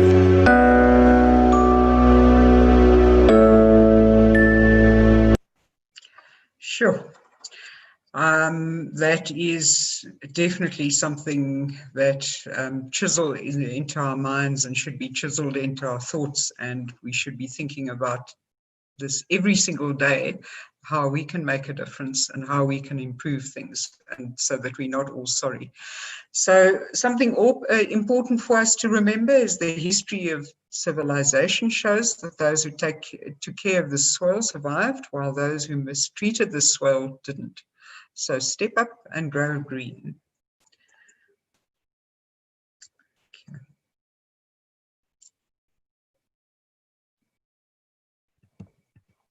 Thank you, Warren. Jenny. Yeah, that's a very perfect way to end your most informative session. I had a question that I wrote down right in the beginning, when you were kind of laying out the law of the land and how things are.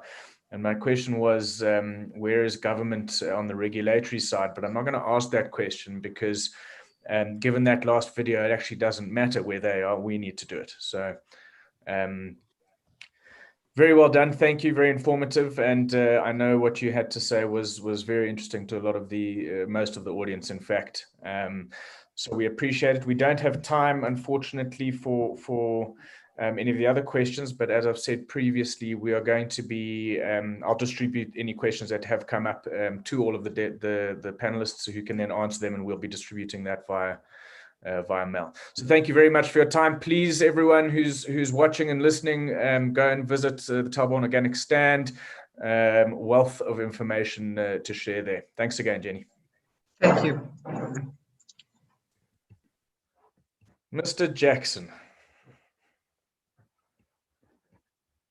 you need to unmute yourself. It's the quote of 2020. You're on mute. Morning, Warren. How are you doing? There we go. Not too bad. Thanks, Gary. How are you? Yeah, very good this morning. Thank you. Good. To everyone watching, I'd like to introduce you to Gary Jackson. Gary is the founder and owner of Jackson's Real Foods Market, which I'm sure you are all very aware of. Gary, we're interested to hear from you today, myself particularly, in terms of retailing in a dedicated organic and natural space. We've seen a lot of the mainstream supermarkets come online in recent times with their own sections and their own focuses and their own names, but you've been doing it from the ground up and kind of leading the charge, and we've seen your business over time expand into various categories from fresh produce to cosmetics and what have you. You've also got an online presence.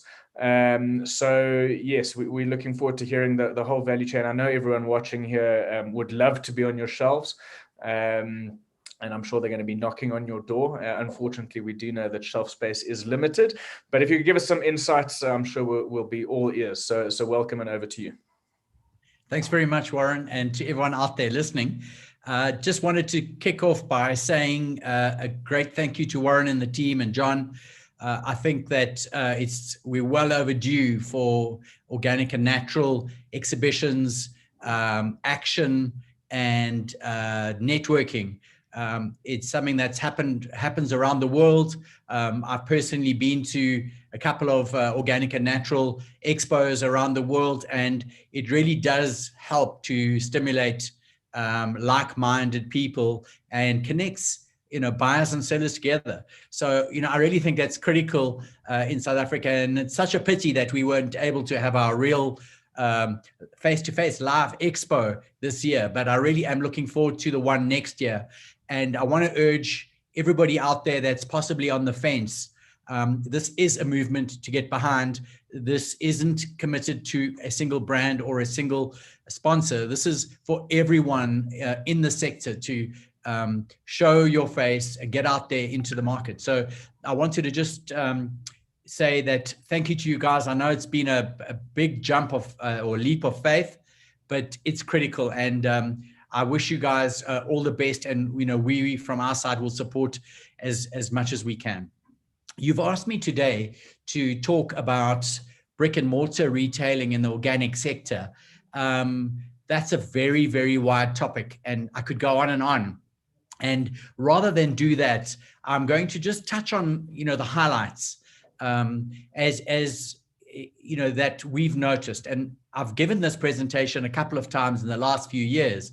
I must say, when I went back to my notes on this presentation, so much had to be changed post COVID, and so much will continue to change. So I guess I need to also just clarify that anything that I say today is and will be done in the context of my personal views and opinions formed out of the role that I play in Johannesburg, whether it be in PGS or the organic sector or with the farmers or with Jackson's Real Food Market. And so I can only share my personal experience, but I think it would be of value to everybody just to get a flavor and a taste of the trends that are actually happening on the ground with things as they stand today. So I think that my perspective in this presentation, which is not a long one, is really about looking at it in a three-stool approach. And that is, the small farmer is the key person and producer, and that's the first leg of the three-legged stool. The second one is the retailer, and then the most, I guess, important one just after the farmer is the customer. So the way I see things is that the farmer is always the first and most important person and must really start the process. The retailer is really a intermediary, and we hate calling ourselves retailers. We're pretty much more of a connector. So, we take a different approach to retailing, where we rather connect the farmer to the customer and take a back seat. And this is a very big difference between us and mainstream retailers, who put themselves first and possibly the customer second, and then possibly the small farmer third. And that may sound controversial, but I think it's the truth, at least from my opinion. So let's head down into COVID. And, it's been huge. It's been massive. But I want to say that in my world, we never talk about the new normal, because we don't believe that there is a new normal, and we see it as a very negative term.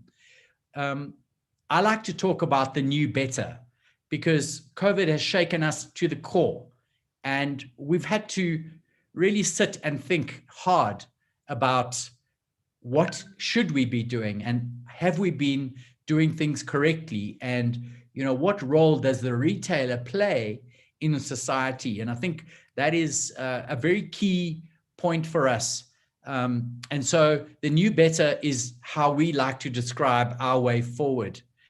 Customers have shifted. There's absolutely no question about that. And customers will never go back. And so when we talk within the organic sector and we look at brick and mortar retailing, customers have shifted. They'll never turn back. And, we're very well positioned. And yes, it is terrible that we had to go through this pandemic, but I think that the health, wellness, and organic and natural sector is well positioned and actually has been given a small foot up to play a bigger role in society and become a change agent, whether it's on big issues like climate change, poverty, education, or just on more micro issues about what do we eat and drink every single day. And I do think, and I take the role of the retailer very, very seriously. But let me start with, I guess, the person that makes this all happen, and that's the customer. At the end of the day, we can do whatever we like, and we can gesticulate, and we can have conferences and calls and Zoom meetings, but without customers, we're pretty stuffed. And so let's talk about what customers want and the new challenges that face us as retailers in the sector. So safety, critical. People want to feel safe, safer than they've ever felt before going into a retail shop. They can't have crowding. They don't want to see people without masks, and that's a very contentious issue, where you have some people that refuse to wear masks and others that won't enter your shop unless everybody else in the shop has a mask. And so I don't want to get into the debate about whether a mask is good or not, but I guess the retailer has the responsibility to ensure a safe shopping experience, and they need to do absolutely everything they can and try and appease everybody. And believe me, it gets pretty heated on the shop floor. Customers also have started moving faster, and that has quite a few implications. They're in and they're out. We used to run a dwell time, and a dwell time is defined by the amount of time that a customer pushes their trolley around from entry to pay point. And, we were looking at about 15 minutes plus. It's dropped to under 7.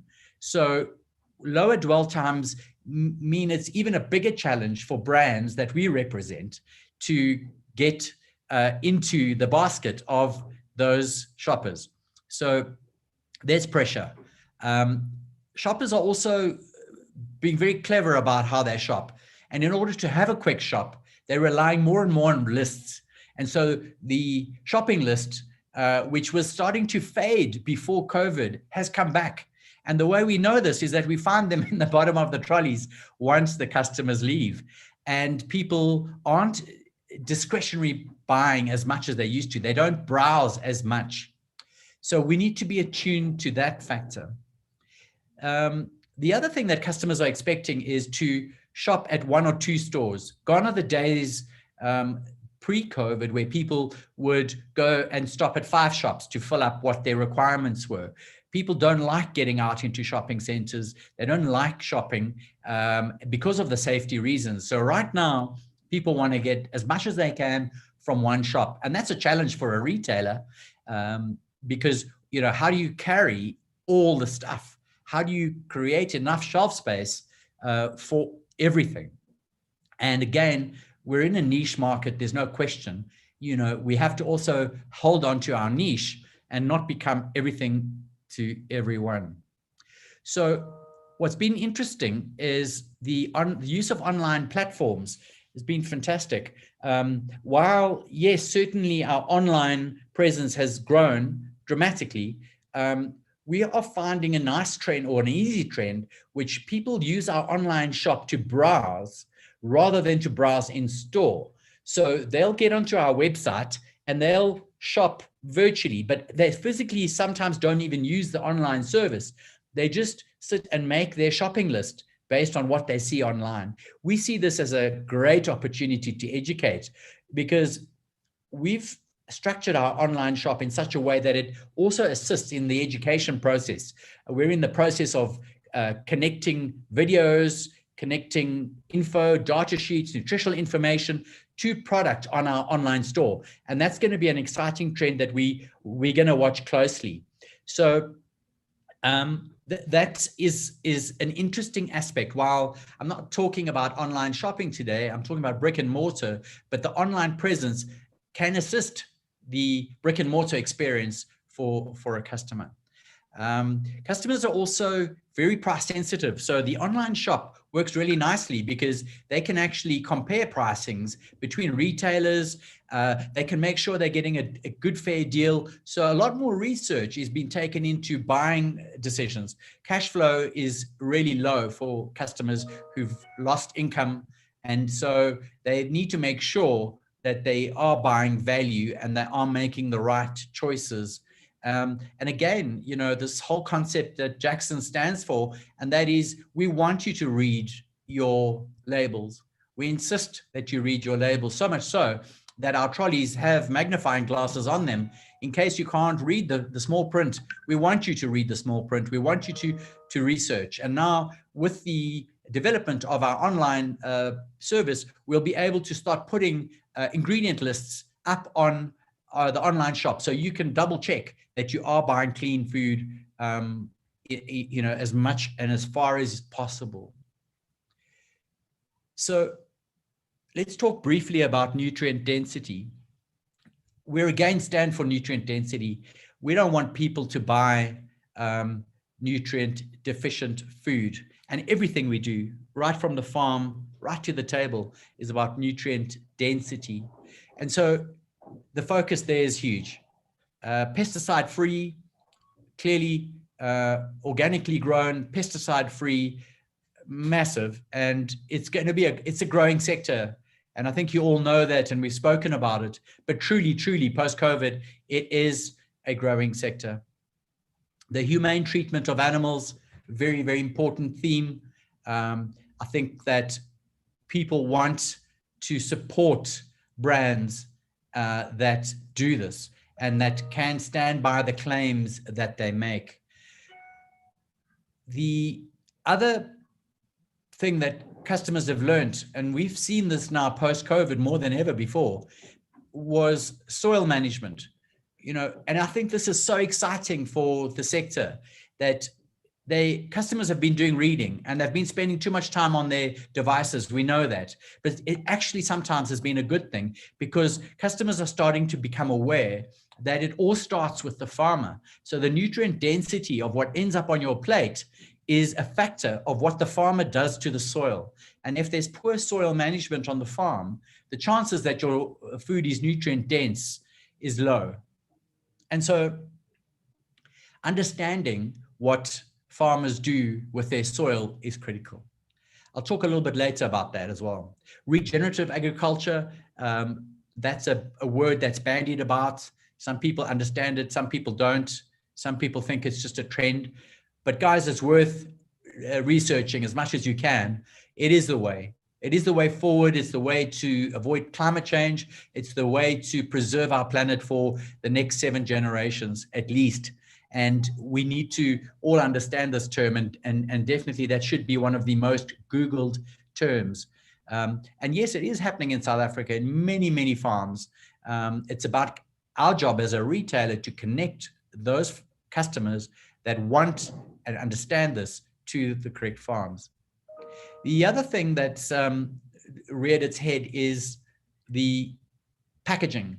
So people were very anti-packaging prior to COVID, and we understand why, and natural reasons, obvious reasons, I would say. But the brands that are using and embracing biodegradable packaging and or highly recycled packaging should be supported, because if we can get customers behind understanding that they can make a massive difference in terms of landfill and in terms of what our wastage is and the pollution in our country and in our land, we've won the battle. So it's about really getting customers a good deal and not overcharging them for brands that happen to use glass or recyclable, biodegradable materials. So that's a big theme that's come through, and we love what we're seeing, and we think that the retailer can play a massive role to fulfill the wishes of the customer base. And then the big one that customers are, the big trend that we're seeing, customers are asking more and more questions. And this has been our wish from day one at Jackson's. We don't sell food necessarily, but we do sell education, and we do encourage people to educate themselves. There's so much free material out there. So we do want to fill the need, and we want to disperse with free education so that people can have their consciences pricked, and that they can become enlightened in terms of what they put into their bodies, because that they have 100% control of. And while everything may not be biodynamically produced or organically produced, I think the intent to be as clean as possible is a key thing that we support at Jackson's. So that's the customer perspective. The next perspective I'd like to talk about would be the challenge for retailers. And if you're out there and you're considering supplying a retailer or becoming a retailer, here's some things that you need to consider so that you can best position yourself. Brick and mortar retailing, some people are saying that it's over and it'll all be online. I don't believe that. I don't think that'll be the case in the food sector, not for a while. I think that retailers need to focus on freshness and constant availability. And I think that is something that is the top need in terms of customers. They want freshness. Sometimes, if you show them an organic or biodynamic lettuce that looks terrible and is sort of wilting, it doesn't help that all that work's happened. It's got to be fresh on shelf. It needs to be picked as soon as it is going to get to the table. So the space between picking and eating needs to be shortened. And this is why I think in many ways people have commented positively on the food at Jackson's Real Food Market. And they ask, why does our food taste different? Well, the quick answer is because it was only picked yesterday. You must remember these long supply chains with the massive food retailers, they don't have a choice. Sometimes that lettuce has been on the road for 9 days or 7 days, be what it is, before it actually gets packed out onto the shelf. So, your nutrient density will drop and nutrient density and taste are interlinked. So you'll find that if you want decent taste, then you'll normally find it in a nutrient dense product. And produce oxidizes by the hour from when it's picked. So we do believe that you get a better deal if you buy from a small local farmer or a small independent retailer, or a retailer that can pull it off and actually get stuff that was picked yesterday onto the shelf today. You're getting yourself a good deal from a nutrient density point of view. So retailers need to make sure that the claims that they make are real and can be backed up. So labeling needs to be really thought through. Making false claims like so many in our industry do, it just ends up, you'll end up being washed up on the side of the road. It doesn't help lying to a customer. It just doesn't. The way is truth, transparency. Even if the truth hurts, rather tell the truth than try and pull the wool over customers' eyes. So the other challenge for a retailer is cold chain. The small informal market doesn't always have cold vehicles, and so they have to use early mornings and late afternoons for deliveries. But obviously cold chain management is a big key challenge for the small retailer in the organic sector that's independent. Pricing is a big issue, guys. The question is, how much does the retailer return to origin of the selling price? And that's a very contentious debate. And obviously, in our minds, the more the merrier. The percentage of the selling price that goes back to origin is key in everything that we do going forward. Because if we cannot get the farmers to cash flow correctly, you can't expect them to give you the nutrient density and to invest in the farms like they should. You can't expect them to mulch and compost and buy the best seeds and invest in irrigation. So it's so critical that the retailer's mindset changes to, rather than negotiating or squeezing the small guy, is rather to pay him the most you possibly can, because that will ensure sustainability of the entire sector and food chain. And we're very passionate about doing that. In the US, there's some figures bandied around that say only 17% of the ticket price is pushed back to the original farmer. There are too many middlemen in the way, and there are too many markups on the way.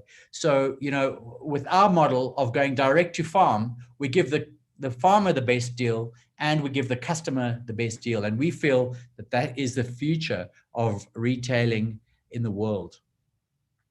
So the next one I want to talk about is just, the retailers' focus on waste management, recycling, zero to landfill, sending waste back to farms, or composting at store level and sending that compostable material back to farms, which we do at Jackson's. There's so much that the retailer can do. We can influence packaging, we can influence customers to recycle. At our stores, we have glass recycling facilities. We sell recycling kits. We encourage people to try out worm farms, using bokashi to do their garden composting. There's so much that you can teach a customer to do, which will serve humanity going forward in the next generations. The other thing that is a challenge on a brick and mortar model is staff costs. So in order to do all this, you do need staff, but you've got to be able to pay your rent and your staff a reasonable living, good wage. And so the challenges when it comes to team and matching customers' expectations with the knowledge and skill levels of your staff is a huge, huge challenge. And that will not go away in the short term. So I think getting customers socially involved, getting customers to ask the right questions, getting customers to ask other retailers, why do you keep making me pack my groceries in a plastic bag? Why do you not use a paper bag that's recyclable? These are the pressure points that customers have, and we like to see ourselves as a change agent, and we like to see ourselves at Jackson's as a disruptor, because we think that if we can influence big food and big food retailers to shift, even if it's by 1 degree, after 3 years, that 1 degree, you'll end up in a very different place. And so we are known, and we will continue to challenge the way that big food does supermarketing. So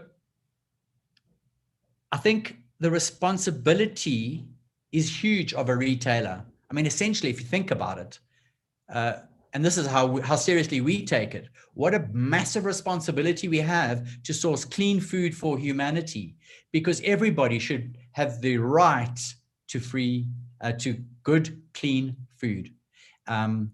So it's a huge debate, and pricing is a massive factor. How do you get clean food to the masses? Well, the way to do this is to support the small farmers. The way to do this is to not follow a return on investment as your only focus, to not become greedy as a retailer and try and milk out as much revenue you can out of your current sales, but it's to source and make your food, rather do your food in a high volume model with a lower price, but get organic food to be the same price or less than conventional food. And we often say this, surely the farmer that has to pay for chemicals should be charging more than the organic guys. So, at Jackson's, for example, you could buy, let's call it asparagus. I mean, last week, I'll give you an example. Asparagus was priced at 36 Rand for 170 grams, a small bunch of asparagus. And we didn't realize this until a customer walked into our stores and bought the very same bunch, not from the same farm though, from an organic farm at 21 Rand 50 a bunch. That's a massive difference. So the question there is, we can, as an organic sector, become very price competitive. And if we don't go the same model as the rest of the world, where they charge 30 to 40% premium for an organic certified product, if we could turn this around and we can actually give you clean food, which is what our aim is at Jackson's, where our organic section will be priced very similarly, and in certain cases even less than conventional food, then at the end of the day, those farmers who are paying so much for their chemicals and pesticides will have to rethink about the future of using pesticides and chemicals on their farms. Why? For the simple reason that it's starting to hurt their pockets and they're losing market share. And that would be an amazing pressure point to try and get more agriculture shifting towards an organically grown model. So that's enough about retailers. I'll go then to the most important leg for me, and the one that you always build first, and that's a small farmer and producer. So it's a challenge, and it's not easy, and I'm not going to say it's easy, but if you've got the passion, and if you want to start producing, or if you want to start farming, it isn't as tough as you think it is. So your challenge is, how do I make myself attractive to a retailer? And how do I make myself attractive to a customer? Well, my suggestion is starts with soil management. You have to ask, are you investing in soil management as the root of all nutrition? And do you compost properly? Do you mulch? Do you invest in yourself? Do you read up? Do you attend PGS meetings, which is a peer guarantee system, which some of the speakers have spoken about? It's a wealth of knowledge. It's a network. Do you network with other farmers? Do you find out before spraying that you could actually put the ash of a certain tree onto that crop and you won't have a problem with a certain pest, going forward. There are tons and tons and tons of tips and tricks of the trade that you will glean from mature and older farmers. And it's great to see youngsters coming on board and seeing farming as sexy. And the young farmers that we support are doing an amazing job. And they by no means are doing this without gleaming the knowledge from the people who have come before them. So this whole thing about what do I grow and how much do I grow? It's always a tough one.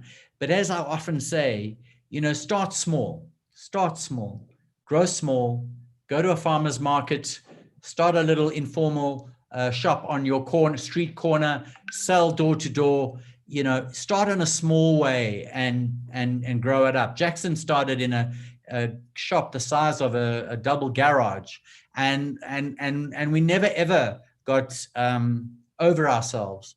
We always humble in where we started, and we'll stay humble because it's been one hell of a journey and a lot of school fees we've had to pay. So it's obviously leafy greens. Everybody's into leafy greens. It's very saturated. So if you're a young farmer, you need to consider staying out of spinach and kale because everybody before you has done it. You need to look and see what else, and farmers often ask me, what must I grow? And then I just walk them into the store and I take them to the conventional section and I say, look, we do have conventional product because we can't get organic because there aren't farmers locally doing these products. Go and find a way to farm these products. So by doing that continuously, within a couple of years, we hope that Jackson's won't have a conventional section in our store. But again, that's up to the small farmers to make that happen and engage with us so that they make sure they grow. Before they plant something, they know it's already sold. And that is how you should farm, in my opinion. Then who do you sell to as a farmer? Who do you sell to? And is a constant order more important than the best price? You have to debate that. And it's all about relationships. Food is about relationships. And some farmers will gel with certain retailers and not with others. You sell to people you like, because that's what we do. We buy from people we like and trust and where there's integrity. That's the cornerstone of our buying principles. And we also like to sell to people that we like. And so if you bring the relationship side and the humanity back into the shop and not make it sterile and mechanical and cold, that's not what people want. People want to connect with their food and with the people that are behind their food, because it's important that you trust your retailer and that you know that you're getting a decent deal from them, and push back on your retailer. Farmers, don't be intimidated by retailers. Push back. If you've got a good point, make the point. It's up to the retailers to decide whether they must act on it or not. And so you have a lot more power in this balance than you think, and use it wisely. So the challenges for the farmer are also about how do I get paid on time, logistics, of moving. And, in all honesty, we've seen some small farmers that would, put their food into a taxi. Yes, a taxi. Open the windows, drive that taxi through the night to get you off our back door. But boy, the quality is fantastic, depending on the product, obviously. But get innovative. Taxis, Ubers. There's a wealth of distribution channels in South Africa. In fact, we're blessed, and they aren't used off peak times. And so engage with the local guys and strike a deal.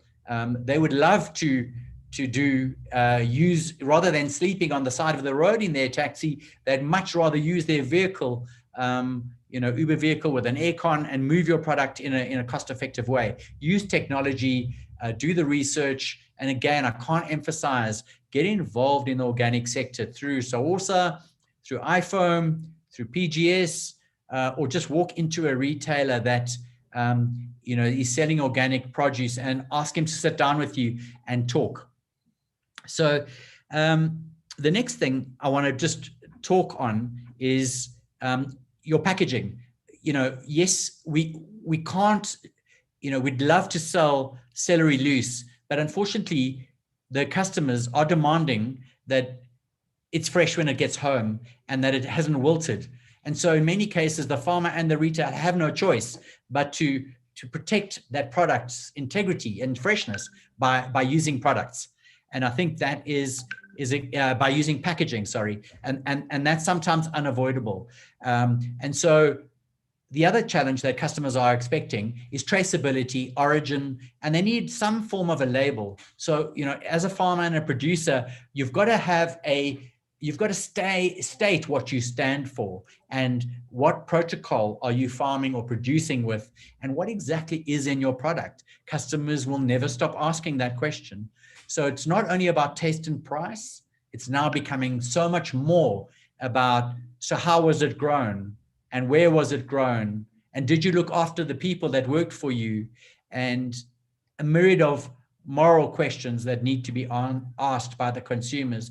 And they're just going to get wiser and wiser and more active and more active. And us as a retailer in Jackson's, we encourage that. We want consumer activism. We want people to, we want customers to be conscious, not zombies. We want you to question what you put into your body. You only have one life and you want to make it stretch as long as possible, be mobile, and have a brain capacity that still works until you're 85. And the only way you're going to do that is by managing yourself and managing the inputs. And the ones that you can control is the quality of the water that you drink, the amount of exercise that you do, and what you consume and put onto your tongue. Those are the things that you really can do to ensure your longevity. So after all of that, social media, how do we advertise? So Jackson's as a retailer would help you with your marketing, with your label, and we would incubate you as a new business, as we have with so many. We have over 500 suppliers, and we've assisted most of them with their journeys to grow. Yes, social media is very powerful, and yes, it's the cheapest. And you can do it yourself or you can do it through a retailer, but you should expect your retailer to assist you to get your product out there and get it known. So that's a big one. And then finally, on the farmer side, you've got to also hire labor, and you got to do that wisely because your input costs are high. But when you need to pick, and you need labor. So you'll need to work on a flexible labor system where you can get help when you need it. Sometimes you can do it all by yourself or with your family, but as soon as you grow, you will need that assistance. So you've got to navigate that minefield of casual labor and or part-time labor. So let's stop and then recap and end this presentation with a couple of thoughts. So is brick and mortar retailing the way to go? Obviously, at this stage, it is. It's not going to change very soon. 95% of our customer base use the brick and mortar store. When it comes to food purchases, they like to see, read labels, touch and feel. So in this category, your five senses are critical in terms of shopping, and customers are still choosing to do it that way. We're at Jackson's make your shopping experience as pleasurable as we can and as personal as we can, with awesome decor, with well-trained, positive, friendly staff, with clear labeling, with decent music in the background, and a small restaurant where you can sit down and taste some of the small farmers' wares. So It's expensive to start a full brick and mortar store. Obviously, your refrigeration is your biggest cost. Again, selling out of a cool box at a farmer's market or an online store is a nice way to start. You'll quickly find out if you like this industry or not. When you start, you make sure that you can cover your overheads. Don't get ahead of yourself. Just grow very small and slowly. And then your challenge, I guess, is to have a continuous supply chain, a continuous availability of product on your shelves in order to make it worthwhile for customers to pop into your store every second day and see what you have. Watch your cash flow very, very carefully, because you'll need to keep buying stock and paying suppliers. So you've got to manage it really tough. And that takes some school fees and some practice. So that's really where I've given you just a very brief outline on the issues that are affecting retailing brick and mortar wise. Warren, back over to you. I'm not sure if I've left time for questions, but there we go. Gary, thanks very much. There is absolutely time for questions, and thanks very much for your talk. It was very informative, and I'm sure very poignant for everyone who is listening. I've got a couple of questions. I'm just interested in obviously with your fresh produce model, where you've got to have the product picked, same day type thing, or the day before, worst case. Obviously, then your supplier selection is very, very oriented around the store location, or do you have a basket? How do you go about finding the suppliers and selecting them? And also assessing their infrastructure to be able to get you that produce on time. Well, I think the rule is stay within 50 to 60 Ks around your store. And everybody thinks all the farms are in the Cape, but they're wrong. They're up here. And yes, they are within 50 to 60 Ks of the middle of Bryanston. And, we're blessed with good farmers, lots of micro farmers. And so obviously, the logistics always add to the costs of the product. Whereas in some retail stores, you pay more for the packaging, than you do for the actual product. And that's a model that I don't think is sustainable. So, let the bulk cost of the food that you buy be the actual food itself, and then obviously the transport costs. And obviously the customers get a better deal the closer those farms are to the store. So obviously with things like cheese, you have to ship in from the Cape. And there are a couple of other products that, fruit, you'll have to ship in. But our principle is really to build up a supply chain, within 50 to 60 Ks of our store. We don't expect, obviously, our farmers to have these big pack houses. We rather pick product and get it onto shelf. We've invested in our own refrigeration so they can use our fridges just to keep their product. But I guess the model has to be, less more often into store. And that's where, as long as the small farmer is prepared to pop in every second or third day and drop off and replenish our shelves, they won't have a problem. I think it's very onerous to expect a farmer to have a pack house or to put that kind of capex up front until they have established. And even then, we've got some massive farms that supply us, and they just do it on a more regular basis. That short supply chain, I think, is the way that the world needs to eat going forward. It's the only way they're going to be able to afford to eat, because the fuel costs are rising, and moving food around is not always the best and cheapest way to get it onto shelf at a reasonable price.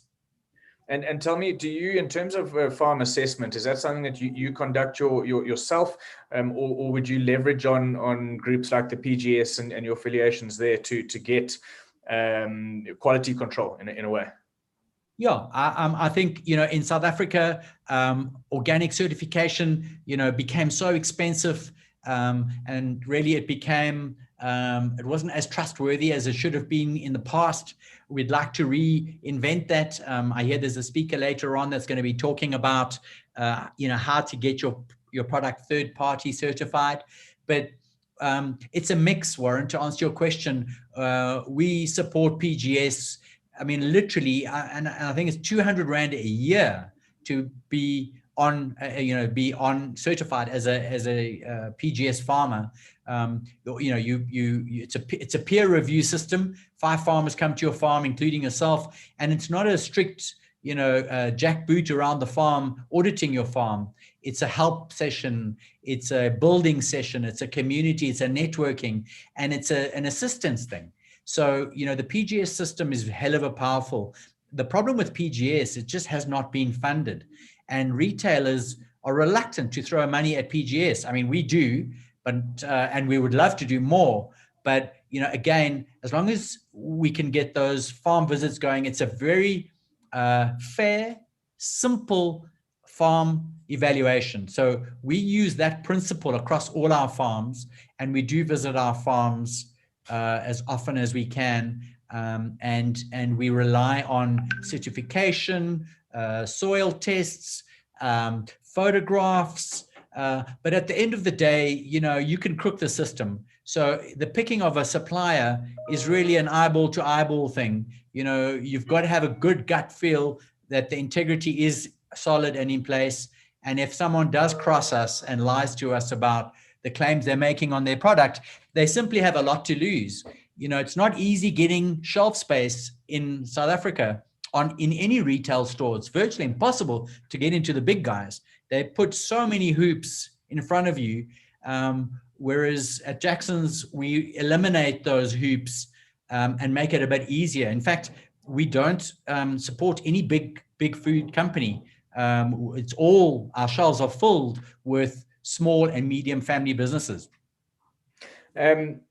Gary, last question from my side. I'm just interested what you saw. Obviously, we started with a kind of a precursor, bricks and mortar. And when you come to fresh produce, obviously that's the environment, and you've kind of got that waxed. You've gone into the non-perishables as well.